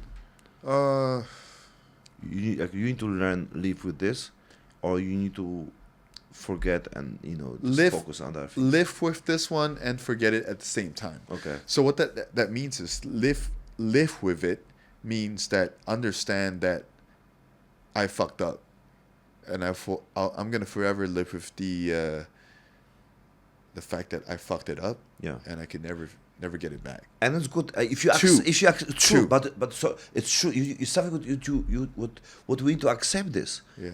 And it's not about escape, forget, get fucking, ayahuasca shit just to, change totally perspective. It's reality, and we cannot hide this. We cannot fake our brain it didn't happen, right? But at the same time, we also have to forget it because try to forget it because we got to move on with our lives. So that's what I'm trying to say. Like, you got to remember it, but you also got to forget it. You got to remember it because you got to remember it because it's gonna make you not do the same mistakes. But you got to forget it because it's the only way to help you move on and be a better. So it's a you don't. And then moving on also allowed you to forget because you'll be doing something what it's allowed you to don't think too much about this one. Correct. So this is the reverse engineering. And I think the third advice would be, once again, easier said than done, but us as guys, we're not as capable as women when it comes to controlling our mind. This is my opinion. I think we're a lot more reckless as men. So my third advice would be try to, whenever a situation comes up, try to keep calm and really, really think before we do say anything, right? My fourth advice. So you wanna? Okay, I have the same. Yeah, true.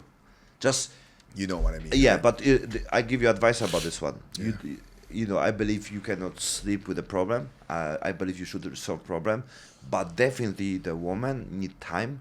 It's not about one day. It's about even hour or 30 minutes. So we need that time to put our emotion down and the talk without the, you cannot go on the sea when it's storm. You need to wait. And sometimes 1 hour is enough, 10 minutes enough, just to talk with a totally different vibe. But if you're trying when the emotion to solve the problem, when the conversation is bad. Yeah. So we need to learn, and it's advice to myself also, wait even the 10 minutes, 10, 20 minutes. It will be totally different energy, 50%. But I'm still believing don't go sleep with the problem. Solve problem today, right? Try to solve the problem, right? Yeah, I mean, I'm trying to solve the problem right now, but you're stopping me. Yeah. Bro, it's my lesson. I try to tell you lesson. What I'm trying to go out. Okay, but my fourth is definitely don't underestimate the power of love that you have or you can have from friends, family, or your spouse. because we take things for granted. But this is very similar to reason number one. Is just try your best to not take things for granted, because once it's gone, it's gone. And once you realize that it's gone, it's too late, because now you've lost it, right? My final one is, if people take their time and their emotions to care about you, give them the appreciation back. You got to give them the appreciation back, because they didn't have to do it for you, but they did. It's because they care about you. So give them the respect back by staying strong and staying alive for them. You know, have I attempted suicide in my life? A couple of times. I've done. You know, 16 years old. Mission fail or mission complete? How you call this? Oh, I'm still here, bro. Yeah. So mission complete or mission fail? Fail. Right, but I 16, Phuket, going through depression, something similar to what I'm going through right now. I don't know if you guys could see it, but stuck the heroin needle in there, right? And they just overdosed because I was trying to die, right? Somehow, some way, someone, somewhat, don't know how this guy came into my life. A fellow Singaporean kicked in my door. Apparently he was my hotel neighbor. Saved me, called the ambulance, brought me to the hospital. Very similar to, you know who Motley Crue is, Mario? Motley Crue? Yeah, you know Motley Crue. No. Famous rock band. No. But it was super similar to the story of Nikki Sixx. Nikki Sixx is the bassist, the founder of Motley Crue, right? Mm-hmm. Heroin overdose, got to the hospital. Doctors are trying to fucking do the whole, what's the thing called? Respiration. Respiratory.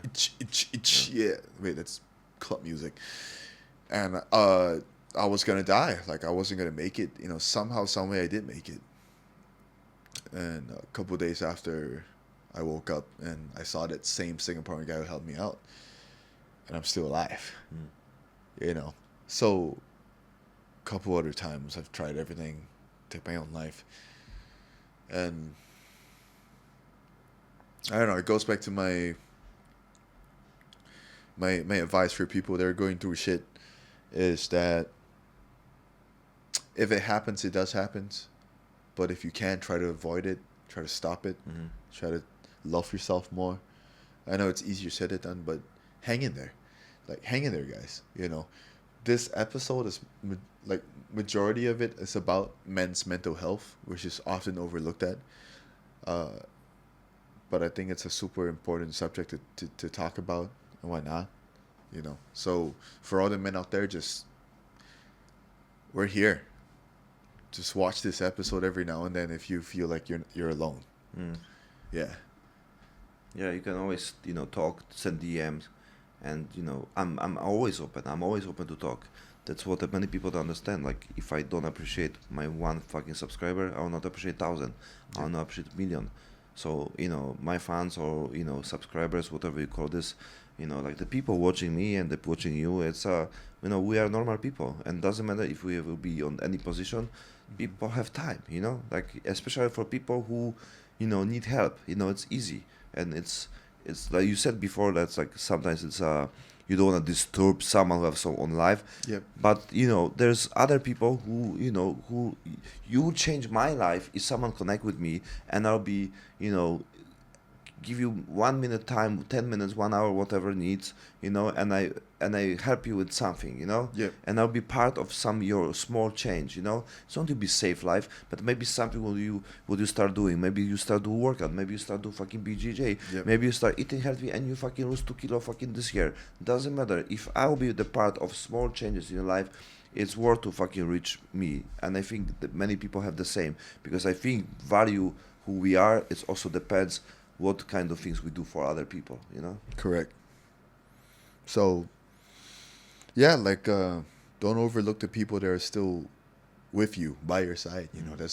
That's really what the message I really want to get out Yes. to the guys that are listening and watching this. Is, don't forget the ones that are still fighting for Exactly, you. because sometimes you see, like, I even so small, simple situation, but I have a problem with my car, and I didn't think, like, I have someone around who can help me with this, and I forgot like David is he's Thai, and I think like who like what kind of like people have in Thailand who's like Thai, and they can help me with something, and I forgot. So I think it's like we just need to really like open ourselves on the who we have around, who can be on our side, when we can like it's not about looking for help, but basically looking people we have around who are like we appreciate, they appreciate us, and we can basically help each other on many different levels. And I think, like you said, like we have people like this. We just don't see this sometimes. Just waiting for like super crazy things would they help us, but sometimes they they are always with us. They're always with call, us, call. yeah. They always call us or whatever. But we don't see because it's not like We don't. it was get used to this one. If you Correct. have someone come to you, fucking, every week, fucking drink with you or be, like eat with you or like whatever, we think it's normal. We take this for the granted, and we don't appreciate the people who do it simple things for us for years, because we're waiting for some new person who give us new word. But we forgot our family. We forgot many times about family because we thinking they don't give us the dopamine. Yeah. Because, calling mom all the same things. Yeah. But it's, that's why you get, you don't respect, you don't appreciate the things what you have every day. Having call from mom, like every day or every few days, whatever, and even talk about the same shit for years, for many people it will be blessed. It will be things what they will pay everything to have things situation like this. And you understand when you lose this. Yeah. That's the That's the sad fucked up part. Yeah, Is that's the that fucked up part. you're Yes. only gonna realize it when you lose it. And the say the things what you say, we need to remind ourselves the shit what we have. It's a blessing for every day for us. We don't appreciate things what we have. We don't appreciate our family. We don't appreciate our friends, our parents, and then and that's why we're looking for something bigger. More connect. Like someone who give us more emotion, more fucking situation, better fucking car, better this. Like crazy things. That's why if we go deeper, maybe next time. That's why all the porn coming up, the party going up, the social people who don't have connection with us, but we think it's are better. But it's temporary. We need to experience. We need to understand many different ways to appreciate this part. But I think the things what we say, it's absolutely legit, and I think everyone know this. We just forget about this one, and need to remind ourselves this is like important, and we need to forever remember about this. I think we do, man. Like I think we fucking do. Like it's. We do, but we talk about this one, and like even today when you talk about the time for the woman, like you listen them and and appreciate and everything. Like, oh yeah, it's it's touched me because it's my story from from my past, right? So it's like fuck yeah, and listen this from you, who pass these things what you said today, and like fuck yeah, because I don't want to be on the position, right? So I want to learn lesson, like you don't want to have wish the same to everybody, right? Yeah, I want to learn lesson from you, right? But at the same time, I know I pass my lesson, right? If it was bigger or worse, I don't know. Maybe you never pass my journey, what I experienced. Maybe I never pass your journey, right? We cannot think like, oh, I have a worse time than you. Like you don't know. You don't know. Sometimes I can kill myself when I have fucking one day of life. Someone who I think have an easy life. We don't know. Everyone have what they have. Lucky it's a part when we get what we need maybe to be stronger after. Because if you don't pass the shit, maybe it's something going on the next year. But because you pass the shit, you can survive the things will happen next year. You know what I mean? So that's why it makes you stronger right now. Yeah, it's tough. But if you don't pass this now, the next year you fail. Things happen for a reason. Yes. Yeah. So you have a tough opponent now. You have a Super fucking tough. crazy things because the big boss on the end of the game will be fucking crazy dude. So be ready, be better to pass this test now because you will not survive to be. Better now than Yeah. never. Yeah. Yeah, it's just about keeping the faith. It's about keeping the faith. Stay true. The Truman Show. The Truman My Show. guest was Nikki Lee. And this is the best fucking podcast in the world. Yep. And we're Thank gonna you so grow much. the shit, guys.